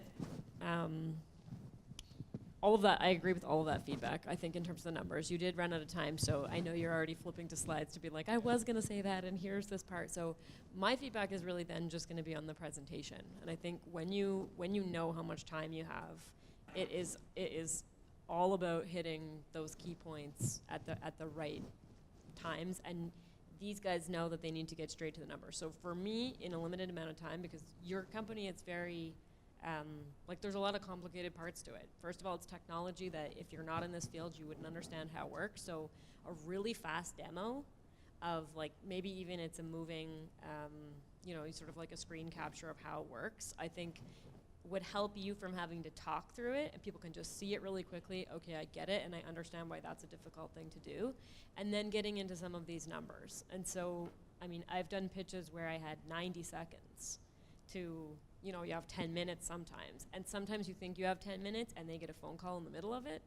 And so your first like 5 minutes, you basically have to tell everything, and then you can get to those extra little pieces. So for me, that's just, unfortunately, it's literally standing in front of a mirror sometimes and getting that thing down to 5 minutes where you don't even have to look at a slide. Like, let's say your slide didn't come up like that one. That probably had good stuff on it that you needed to talk about, and it flustered you a little bit. So I think that is, you just can't rely on your materials. You have to have that sort of 5-minute pitch like totally down. I mean, I know you know all of this because your slides are nicely laid out. You have a lot of information.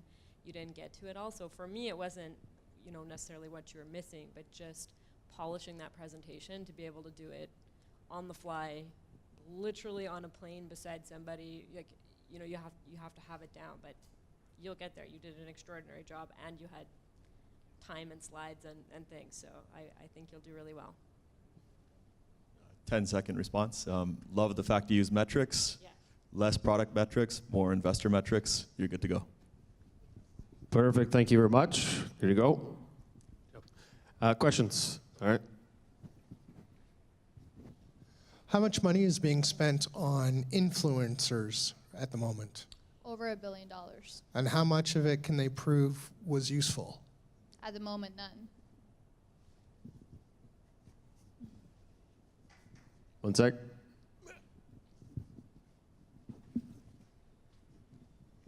Can you tell us about your team? I know you had a slide you didn't get to, and their depth, experience. Thanks. Absolutely. So I have a corporate marketer background. I was at L'Oreal for a year and a half. This was right after university, right after selling my little startup that I had in McGill. It was similar domain, image recognition, machine learning at the time, where algorithms were not as efficient as they are today. Right after that, my last position was at Global Life Capital, where I was an analyst. So I understand the entrepreneurial world, understand what it takes from a VC's perspective to, you know, to grow. To your question as to the return you're getting, I hope we can have a chat about it after. So I was at Global Life Capital for about, I would say, 9 months, and then that was my itch, and then I left to do Flyshot. I was also at a number of social media agencies before that. My co-founder, Patrick, currently is at ClearPeer. So as I mentioned, he's been selling ad tech to apps for the last 10 years. Empire was his last company, which again sells ad tech. He was at Avid Life Media. He likes to joke that he was at Avid while the Ashley Madison site got hacked. So, and he was at Consumer Acquisition right before, which is a Facebook marketing partner. My CTO, Ronan, comes from the largest mobile advertising firm in Toronto, Curate Mobile. He was the VP technology at Curate Mobile and is the ideal person for the job because he built a mobile transaction tracking engine that tracks over 3,000 transactions per second and 1 billion a month. So really the ideal guy for the job, leaving his $250K job to come and work with me for free. So, you know, we've got a really strong team. Our advisory board is quite strong as well. So we're at the DMZ. Ray Sharma, who's the CEO of Extreme Venture Partners, a close friend and advisor. John Walsh monetized Pokemon Go. Maxim Galash is the CEO of ITM House, a dev shop that we use to develop an initial beta of our product. And Mark Greenspan, who's a relationship leader in the influencer space. Okay, any other questions?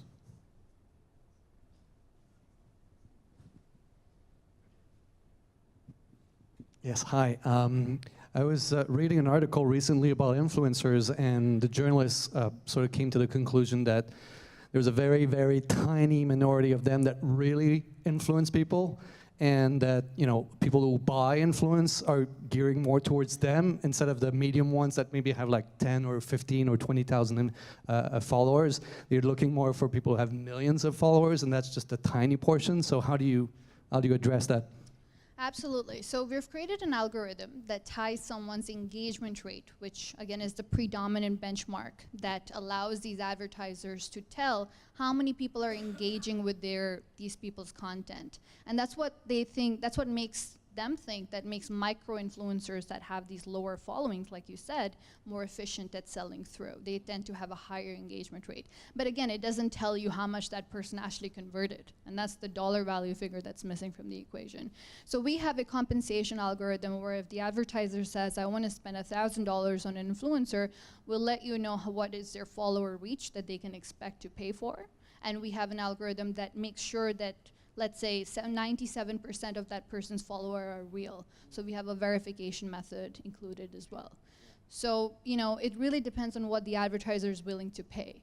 And based on that, we give them, this can be your expected engagement rate, your expected reach, and then as we build on conversion and historical data of our own, we'll let them know this is your conversion amount that you can choose to expect based on what you choose to pay. Okay, last question. So I have actually two questions. One question is, so what's your end client, who's gonna buying your product? And Is your hand declined? Sorry, I didn't guess what? that. The first part of your question. What's your end users? Who's paying for your business? Right. And the second thought is, do you have any plan for international expansion? Yes. Like I'm from South Korea. South Korea, there's a lot of so-called influencers. Their companies paying a lot of money to put them on their product, and there's a big business there. We can talk later, but I have a lot of people. I used to work there. I have quite a number of people who study here and went back.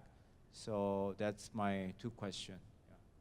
Yeah, so the end client are apps, mobile apps. Our technology works with only mobile apps. So that's the difference between Coca-Cola or BMW sponsoring a campaign, because you still can't go into a BMW and find out whether that particular influencer drove that sale. So mobile technology allows us to do that, which is why mobile apps are our clients. And it's our SDK that goes inside the mobile apps that allows the attribution to happen. So to your question about international expansion, 2 of our existing pilots, and mind you, these are pre-launch, right? So we've been developing the product since January, and we have 10 pilots signed on. So to give you an idea that we're aggressive in our sales and obviously plan to ramp that up. So 2 of them are from the States. So obviously this is a global business, it's a software business, and there's no limit as to where. One of the pilots is a fantasy gaming company out of India. So, again, there's no limit to our geography, it will be all over. Okay, awesome. Thank you very much. Thank you. Thank you.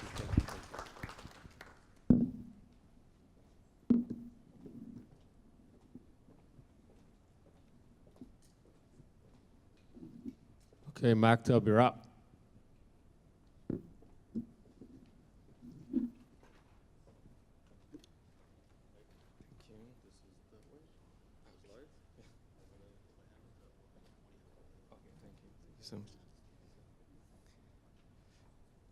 Hello, everyone. My name is Hamid Asari. I'm co-founder and CEO of Maktub. While I was doing my last startup, I found out that there's a tremendous need for audiobooks and podcasts in many developing countries, especially emerging markets, for 3 main reasons. By the nature of their markets, the middle class is growing and on the rise. And with new technologies and infrastructure, the mobile internet is getting cheaper. And cities all around the globe are getting busier day by day. And that would eventually lead to the booming of the content streaming. And that's why audiobooks and podcasts are very trendy now. Unfortunately, there is not a good service, good quality audiobook and podcast service for many languages widely spoken in emerging markets. That's why it became a passion of mine to address this need, and so we created Maktub. Maktub in May is going to launch mobile phone apps in Android and iOS, and which is going to target languages spoken in emerging markets, starting from Persian and Arabic. By tapping into these two languages, we are going to cover more than 20 countries, near 500 million speakers, and according to Statista, 60% smartphone penetration rate, which the total addressable market is going to be somewhere around 270 million smartphone users. We are not going to be alone. We are going to have competition. The elephant in the room is Amazon's Audible. They're not operating, not only that they're not operating in the languages that we are going to focus on, their outdated credit-based subscription model is not a good fit for those markets. And the main competition is Storytel. It's a Swedish company that they are now operating in 15 countries. They have near 1 million paying subscribers. And recently they listed in the NASDAQ, and now they have somewhere around $600 million market cap. And we think that because because of their rapid expansion in many countries, they're going to have a problem. They are having problems to develop their potential languages. So by focusing on our primary languages, we are going to win the competition. And by deploying freemium, we're going to be a better market, better fit for the markets that we are going after. And the latest competition is Kitab Saudi, also from Sweden. They raised $2.5 million, but the lack of monetization strategy is going to be the place that we are going to win the competition. So how we are going to make money is that we are going to have an ad-supported freemium, because we know it's going to be challenging a little bit in developing countries to monetize on digital content. So we're going to ease the users in and give them the experience of Maktub and get them hooked. And we're going to charge them on average $6 subscription fee for an ad-free subscription plan. Maktub is a marketplace at its core. So we're going to give out 20% to 50% royalty to the content providers. And we already secured a great contract with a publisher company for bestseller Persian titles that, and we are going to launch in May 2019. So in the first half of 2019, we are going to focus on Persian communities based in Canada, US, and Europe. And in the second half of 2019, we are going to expand into Arabic language. And we think that 18 months from now, we're going to have more than 150K paying subscribers. And in the more long term, somewhere down like 3 to 5 years, we're going to have somewhere around 1 million paying subscribers. That is the place that we are going to look into much more promising languages in Southeast Asia, Indonesian, and Vietnamese maybe. So we truly believe that we can pull this off, because over the last 5 years, I created a Farsi audiobook service based in the Middle East, Tehran, Iran. And we didn't expect to get to the exposure that we've got. We expected to get to 20K, 30K.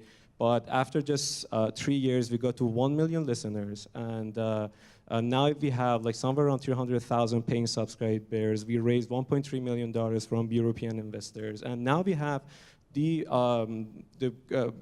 highest rate of production in the MENA. And we ended up adding 10% to the national reading per capita rate of the 80 million population country. So this is the mission that we are going to have in Maktub. We can do this on a global level. So I exited from the last company. I'm in Canada, and I'm starting Maktub. Maktub, this is the mission that we are going to have. We are going to add this number to the reading per capita of the people all around the globe. We have a great team. Two of the co-founders, they are the veterans of the startup world. So as I said, I am the co-founder and the former CEO of Navar. And Aldous, he is the co-founder and the former CEO of Infogram.com, which is the leading infographic SaaS company, which was acquired in 2017 by Prezi, somewhere around an 8-digit number. And Frank is our software veteran, 16 years of experience, and he's our head of engineering. We are raising 50K. YC Safe model, we are giving 20% discount in the next round that we are going to have. And we are going to get from the MVP that we are going to have with this, this capital is going to be spent to get from the MVP to the official launch. And, but the main reason real here is that to have a rock star angel investor by our side to help us in the next rounds that we're going to have. Thank you, and thank you. Thank you, thank you. All right, who's up? Very cool, thank you for that. It's one where it's pretty clear there's a market there. It's a big market potentially, and there's a lot of other companies already doing it to an extent and having some success as well. So there is a market there. The question is really, why are you the team to get this done, and why now, right? That's kind of the questions that the investor would be looking at. So I like the presentation. I like that you gave your background as well and the fact that you had success in your past product. My main question, or I guess feedback, would be if you did have success in the last product, why do you need 50K to start the new product, right? Right? Or to have a strategic investor perhaps, but still it's the kind of thing where it's like, well, maybe they should just get to the stage where they've launched the product, they've got a few users, right? They're starting to ramp up, there's a little bit of traction, and then raise a full angel round that's going to help you scale or something like that. So it is probably the number one question that would come to mind as an investor.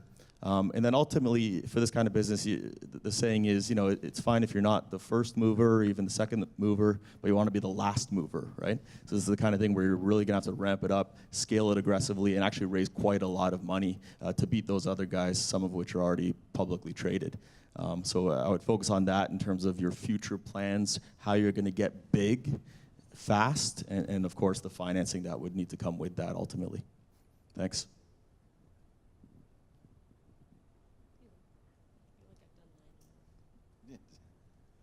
You have, actually. So interesting concept. I agree with a lot of the elements that Mike had raised. I would like to get a lot more clarity, and I know that with the limited time, it's kind of difficult, and also with the limited attention span of an old guy. I'd like to get more clarity on how you're going to ramp to 30K MRR by Q3 in the year that we're in right now. That's a dramatic ramp. So I would like to see how you plan to make that occur and get more direction on how you do that. One point I'd like to comment also, I had the same feeling. The ask is fairly low. And with the low ask,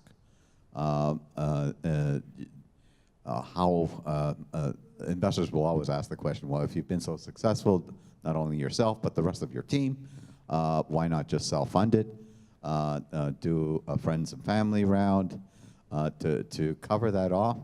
And if the intent is to get a strategic investor, where it's more of the investor than the money, then I would say go out and seek a strategic advisor and give maybe 1 to 2 points rather than asking for money, okay?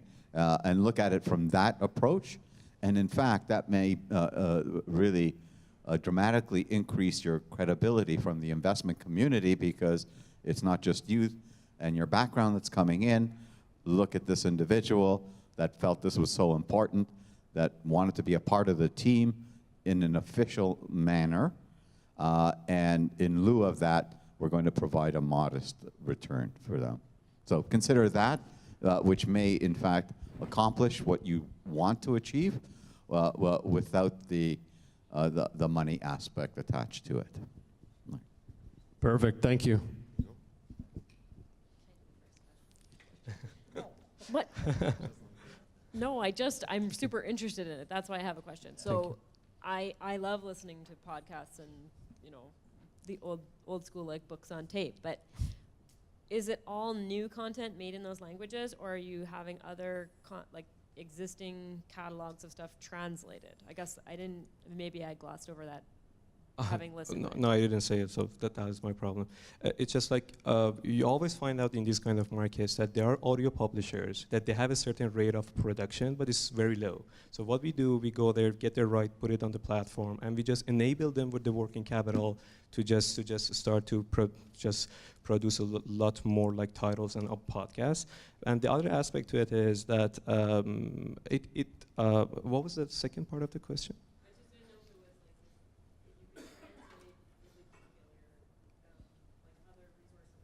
So just definitely, it comes to two type of content. One is like the Persian, Arabic, like original authors that we are going to put in, and the translation is actually the bigger market there. Like the 60%, 70% of the market comes from the translation of the bestsellers of the books from North America translated to there. So that is the place that we are going to really be focused on.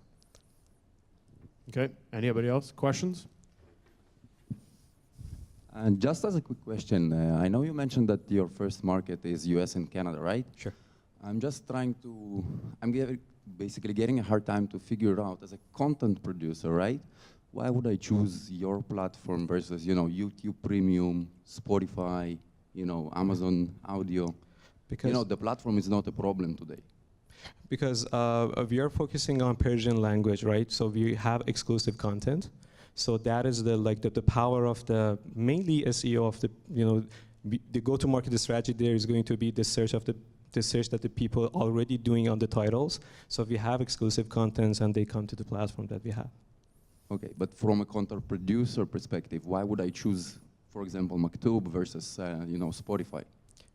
Because we are going to really focus on that target market, and we are going to really working to just come up with a better ROI for you as a producer of that content.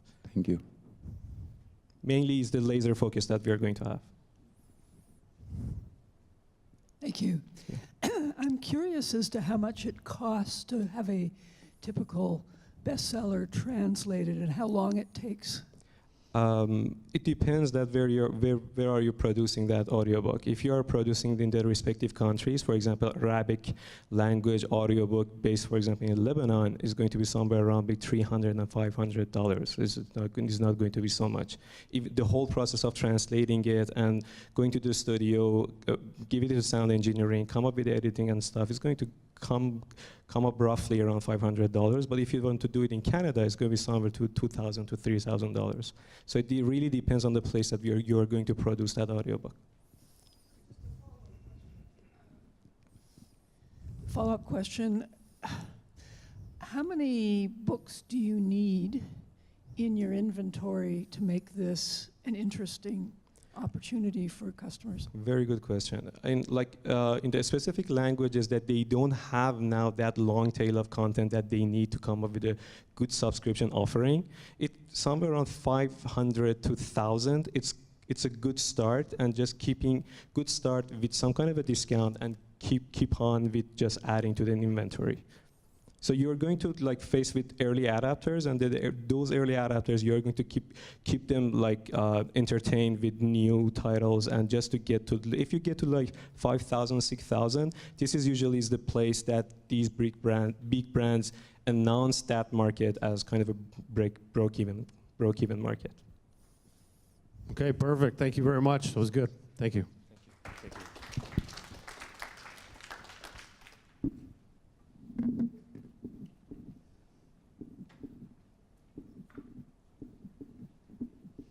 Analog motion.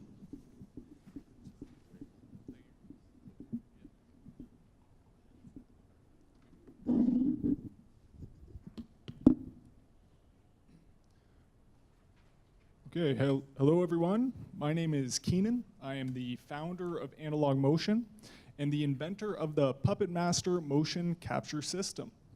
For decades now, virtual reality has been promised as the next great technology experience. But today, it still struggles to be seen as a viable investment by both businesses and consumers. In fact, an industry survey for 2 years running has highlighted that it's the high cost of VR hardware that is holding the industry back from mass consumer adoption.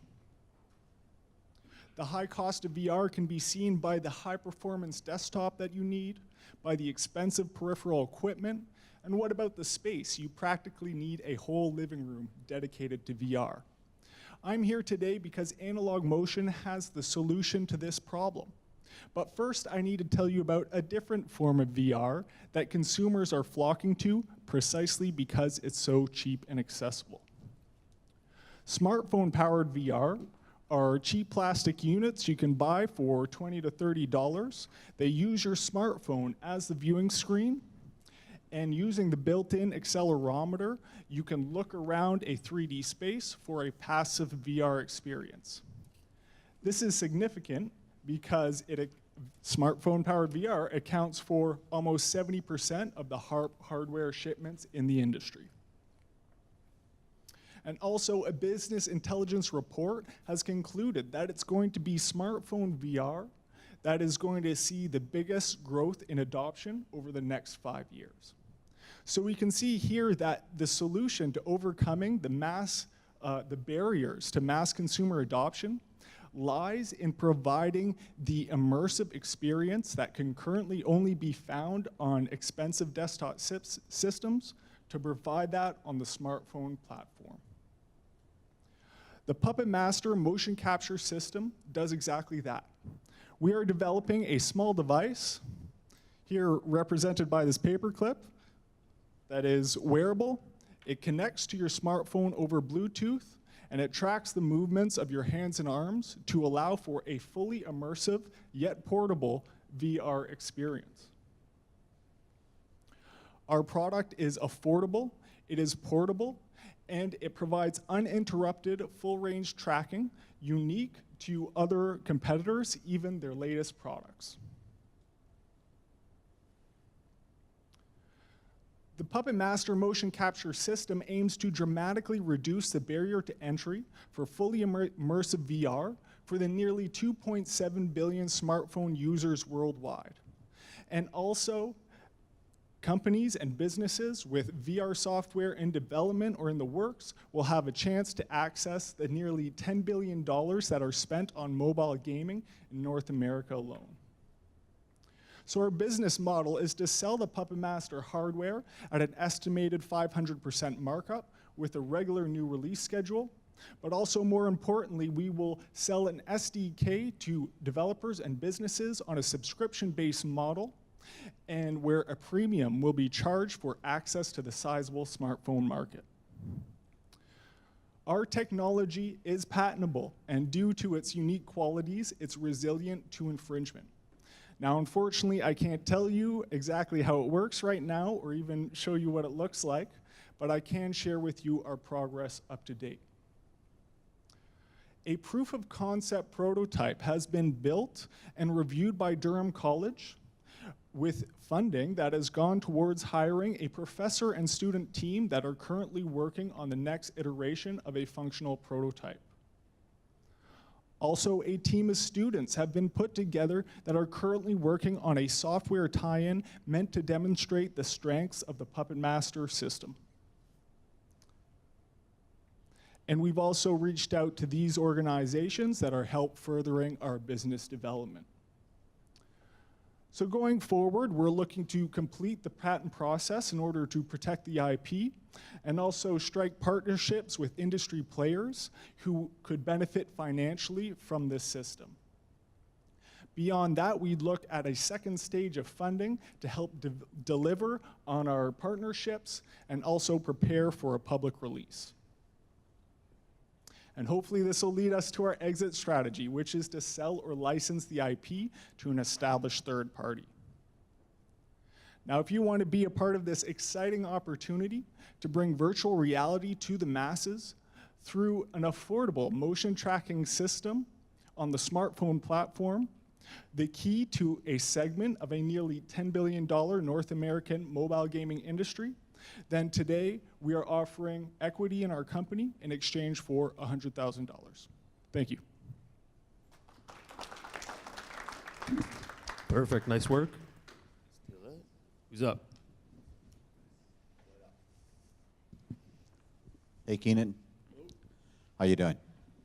I like your paperclip better tonight, so good job. And actually, on that point, I got a better understanding of how your technology fits in a little bit, and recognize that in the journey of filing for IP, you are limited in what you can reveal without risking the patent itself. So I get that. I like your description of why it's been a problem. I think you need to sort of focus a little bit more on the difference between the consumer and the commercial user. So you described the limited room space, and I equate that more to that consumer user, as opposed to, I have a company, I'm trying to sell a particular product or service to another company in a commercial environment. How do you fit into that model? Because I think that's what you're implying when you look at the two segments. So describe in a little bit more detail those two elements, and I know JP put handcuffs on you in terms of the time that you have, but that's part of the challenge of being in front of investors. There's limited time, maximizing the potential and the opportunity that you face. But good job. I was really curious about the SDK subscription and sort of how that revenue model would work into the whole thing. So to your point about differences between the consumer side and then like going to technology companies. So for me, that was one piece that I was sort of like, hang on a second, rewind, go back to that. And then this, just the second part here was that we're asking for $100,000 for equity. So then I was like, well, how much equity? What are we talking about here? So just those would be the two things: the revenue model for the SDK subscription and how that would work in terms of sort of distribution and usage, and then closing the equation there on the equity piece. Perfect. Thank you very much. Here you go. So to start off the questions, because I think it's probably good to ask this one, I guess, how are you going to work the revenue model for your product as you move forward? Distribution, development, is there software involved? Is there hardware? How does this whole package look? Without giving away too much, but enough that feeds the system to let us know how you're hitting revenues. Of course, it is a development platform, so there's hardware and software that necessarily has to go with it. But the main revenue model would be on the software side, and the hardware would be attractive towards consumers because of its usability. And then we can go to companies who are currently have VR software in the works, you know, games, whatever, professional training experiences, and say, hey, listen, you can access potentially billions more consumers very, very easily. So that's kind of where the revenue model comes into play. It would be primarily be a software play. Okay. Who else has a question?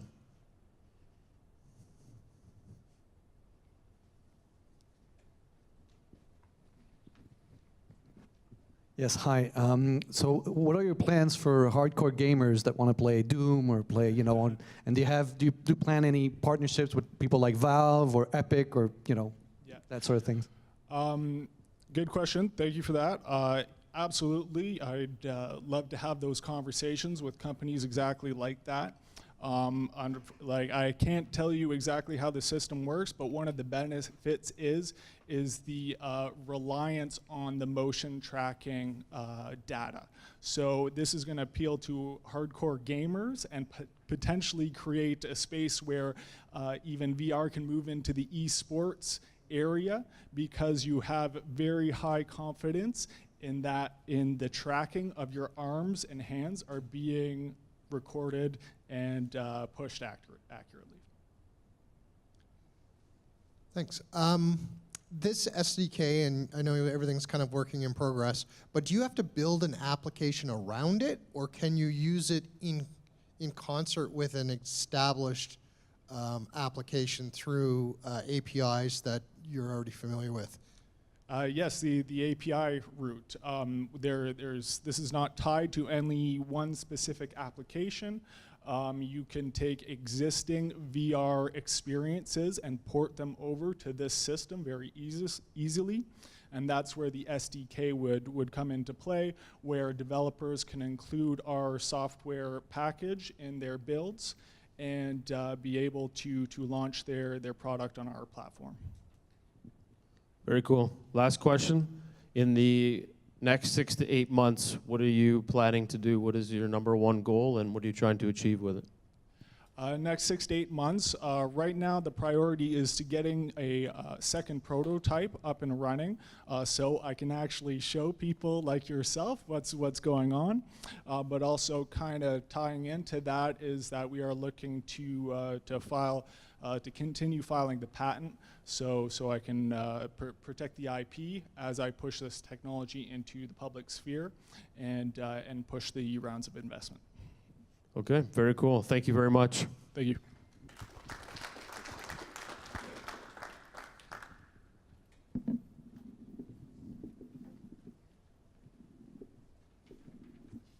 Okay, hop in, you're up.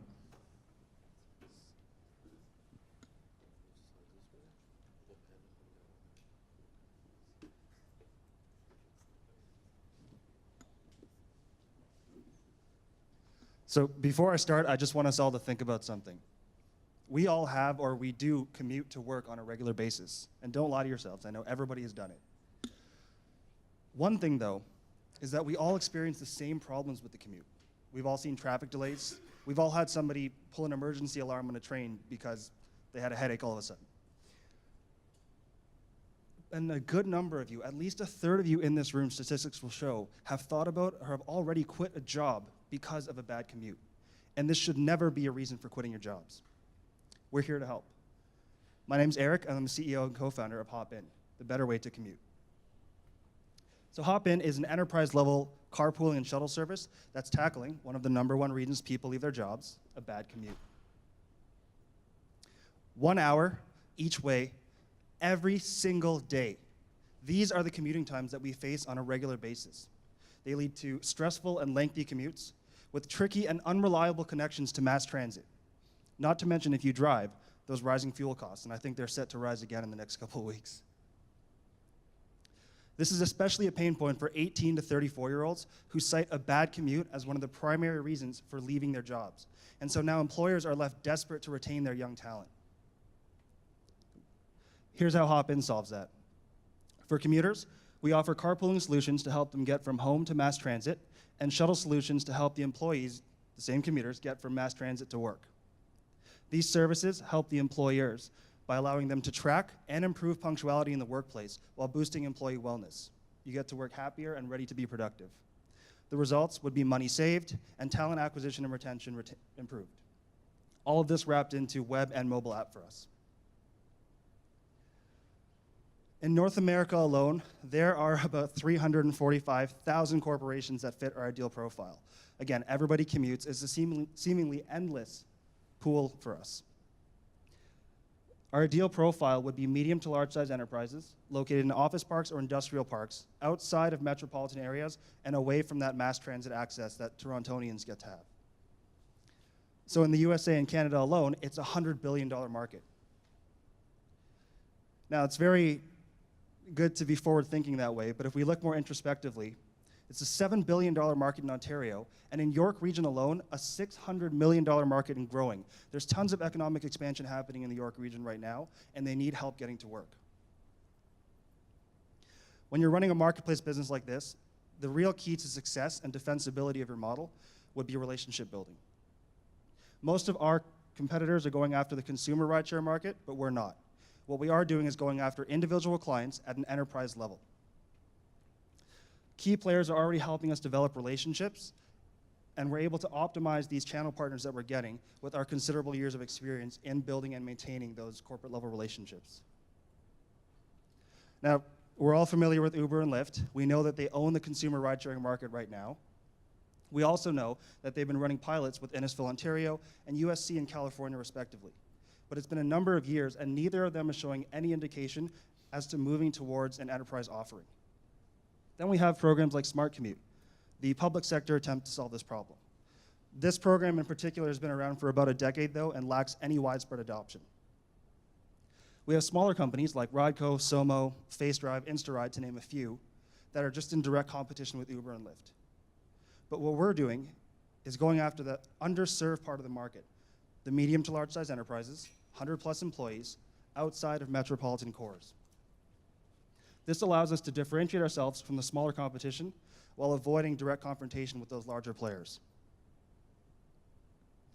So our current 2-year revenue goal is $1 million in sales, and how it works is through commuters paying for the first mile of their commute, the carpool, and then the corporations paying for the shuttle. So we're splitting costs between the two.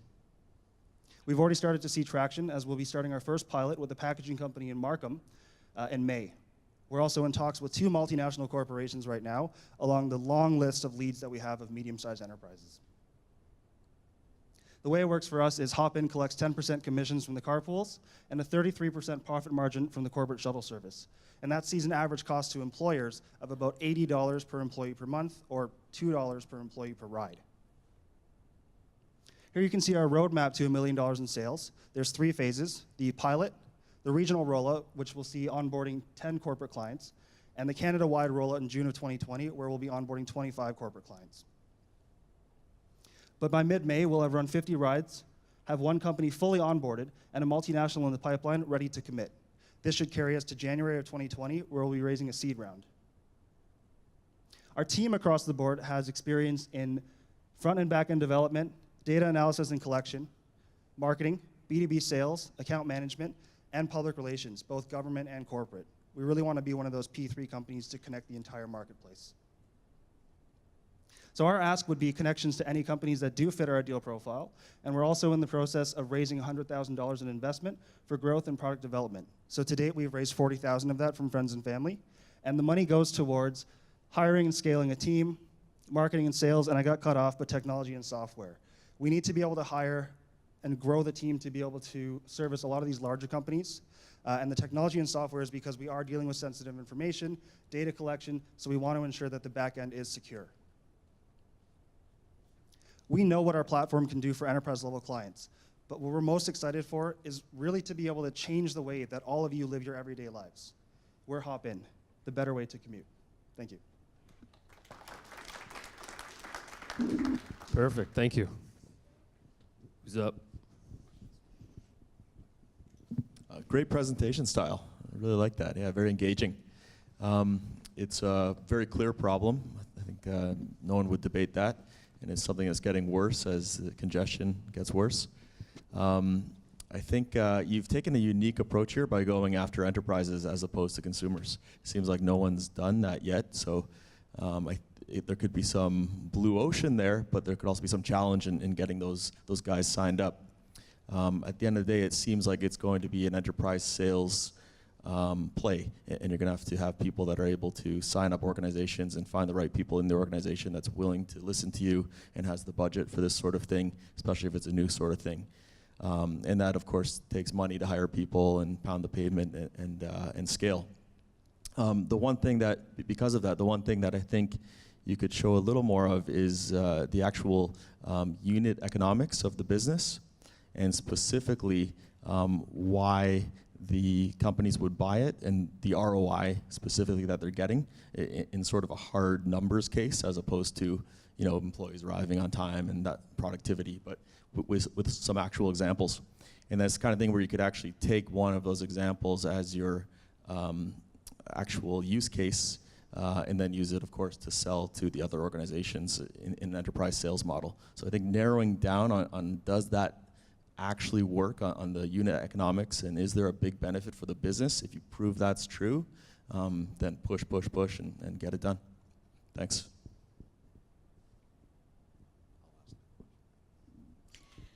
I thought it was good too. It's super engaging. I think your pacing was good. Your personality and kind of like your presence is really good. So all of that I think was awesome. I had a few of the same questions about the unit economics, but also around how it works. I understand kind of who covers the cost for what with the $2 per ride and the $80 for the employers, but I didn't quite understand how you pay. Like if I don't use it every day, how does that work? Or that kind of thing. So just how are they splitting the costs and who pays what when, and how that kind of e-commerce solution would work. And then also if it's sort of like a carpooling, I guess it's not more of a rideshare but a carpool, so that is your fellow employee. I mean, people have been doing that for a really long time and just splitting gas and parking and all that kind of stuff. So how are you kind of relieving those pain points of the traditional way of doing it? And then the other question I had was actually just around, like, how, I don't even know how to phrase this. I guess it's similar to the advantages for the employer, but I find so many employers are going to having people working from home probably for these same reasons.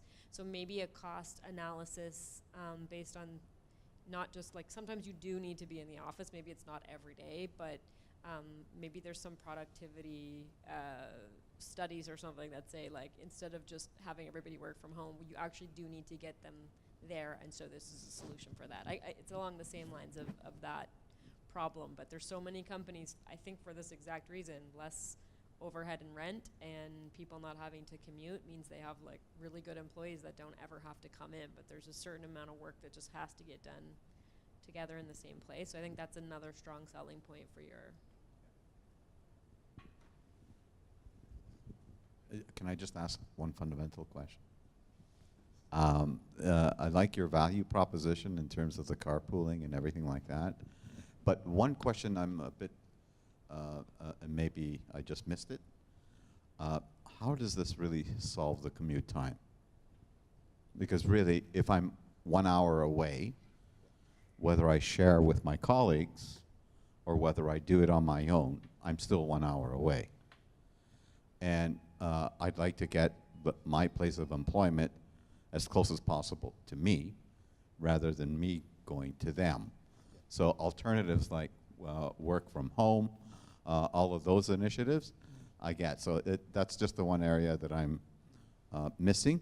But I agree with you. I know a lot of companies in the Markham area, and really great graduates coming out of U of T, Ryerson, that would be perfect fits, but the response is, I'm not going up there, right? Unless my place of employment isn't on a subway station, I'm not moving, right?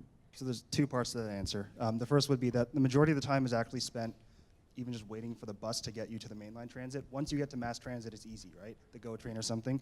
But we spend so much time waiting. I spend, I don't know, 25 minutes walking to the bus stop or waiting 20 minutes and then taking a 5-minute bus ride.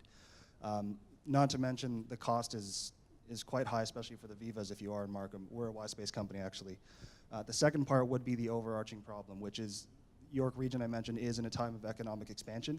They're trying to bring companies up, and this transportation, this last mile and first mile, is the biggest issue that they're facing right now. So we want to work with the existing infrastructure, but we just think that in the first and last part, there's work to be done, and we can kind of grow on demand as the growth comes to Markham. Sure. So you had me on the problem, and I think 30 seconds, maybe tops, because that's the story of my life. One thing I couldn't understand was how the mechanics of your solution worked. So it was at the very end I realized that, oh, they had a bus, and then they had cars on the front end, and then it kind of fit in, and that was kind of my question is, so basically you're making all the non-traditional transportation solutions, you're stitching them together in a way that kind of works. Essentially, yeah. I mean, if I can walk you through a day really quickly. I mean, if you start at home, somebody that lives, I don't know, let's say on your street, will pick up a bunch of you, take you to the GO train station with them. It's a trip they make anyways. And then you'll take the GO train together, wherever you end up. The shuttle from your company will pick you up and take you there, and then you'll take the reverse trip back. The way the payments work is you pay monthly because it's pre-scheduled, it's prepaid. You're doing this every day anyway, so you're going to be able to know, I need to leave at this time to be at the office by this time. And it's all done through our apps, the payments and everything, the processing. Okay.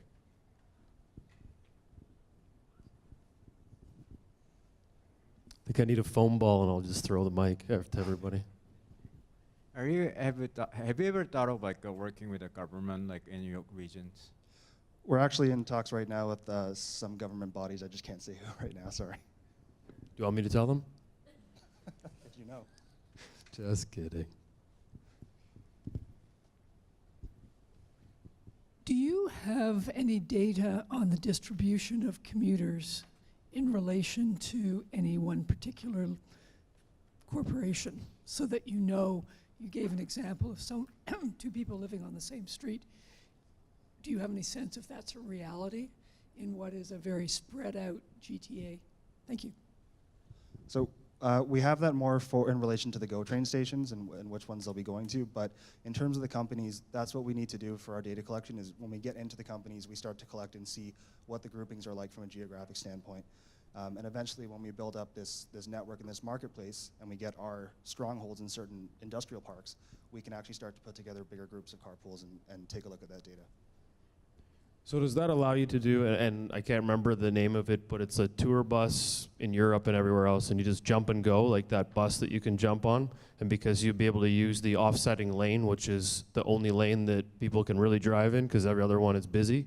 So does that allow you to take that 1 hour commute and actually make it into a half-hour commute, because you would have a bus, you would have this transportation, hop on, hop off type style bus, and it's ripping down the lanes that no one else can touch. So does that allow you to circumvent that? So sort of along those lines, actually what we're doing is using an Uber style driver right now. The lanes that we want to use are the HOV lanes because they're already there, the infrastructure is being built, and then eventually obviously get into autonomous vehicles and be able to use those as our fleet because they will be turning those lanes into those for the vehicles there. So do you own the vehicles at some point as well, or right away you're buying buses, you're buying airplanes, like all that type of stuff? No, we're just contracting out the drivers because one of the biggest costs for these microtransit or shuttle companies is owning and maintaining fleets, especially just the parking cost in the GTA is killing them right now. I think you answered my question already, but I like my neighbor. They don't need to see me first thing in the morning, and I'm never on time, so I please don't want them to pick me up. But your solution would work with like a cut deal with Uber or Lyft, so that I can get a quick lift to the transit and then slip through. Yeah, basically, and I totally understand that. I wouldn't want my neighbor to see me in the morning either. I'm all grumpy and I'm groggy. I probably haven't slept at the time I'm supposed to. But essentially it's that, yeah, and you can kind of pre-schedule certain rides. We're going to have temporary groups where if you need a last-minute ride, you can just get added on really quickly. And yeah, it can be a full shuttle as well. That's what we're working out with the companies to see exactly how far they want to send the shuttle buses. So how much do they love you? That's great. Thank you very much. It's going to look weird with me all by myself on a double-decker bus driving around, but I guess that's what's going to happen. Exactly. All right, well, I guess what we're going to do now is that we're coming to the end of the pitches. I'd like to say thank you for all of you for coming out tonight. If you have any questions about pitching, can I pitch, how do I get into another event, feel free to send us an email, info@opn.ninja. We can certainly, we will jump in. There's also forms you can fill out to give us a little bit more background and insights on your business. And as well, I'd like to thank our angels, business people, and your good-looking crew over here for all of their help. Let's give them a hand. And the good-looking was for Angelo because that guy's always wheeling, so I always have to bring that up. And let's thank the startups. They did a great job. There was 8 tonight, and you guys did an awesome job. So thank you very much for that. We'll thank Chris, who is unfortunately not here, but for the space and being here, and the team, everybody that is helping out and has helped us get to where we are today. Thank you very much, guys. So hand for them as well. Thank you. And to leave you guys, there's some drinkable tea. If you guys are interested, grab one on the way out. And our next event is May 8th, which is City Hall. If you'd like to showcase, send us an email. If you would like to attend, you can register. You don't need to send us an email. We'd still love to have you. And we do love emails, but we think you guys can work that one without us. But feel free to reach out with any questions, and we look forward to seeing you guys on May 8th. And thank you again for coming out tonight. We'll see you guys. Thank you.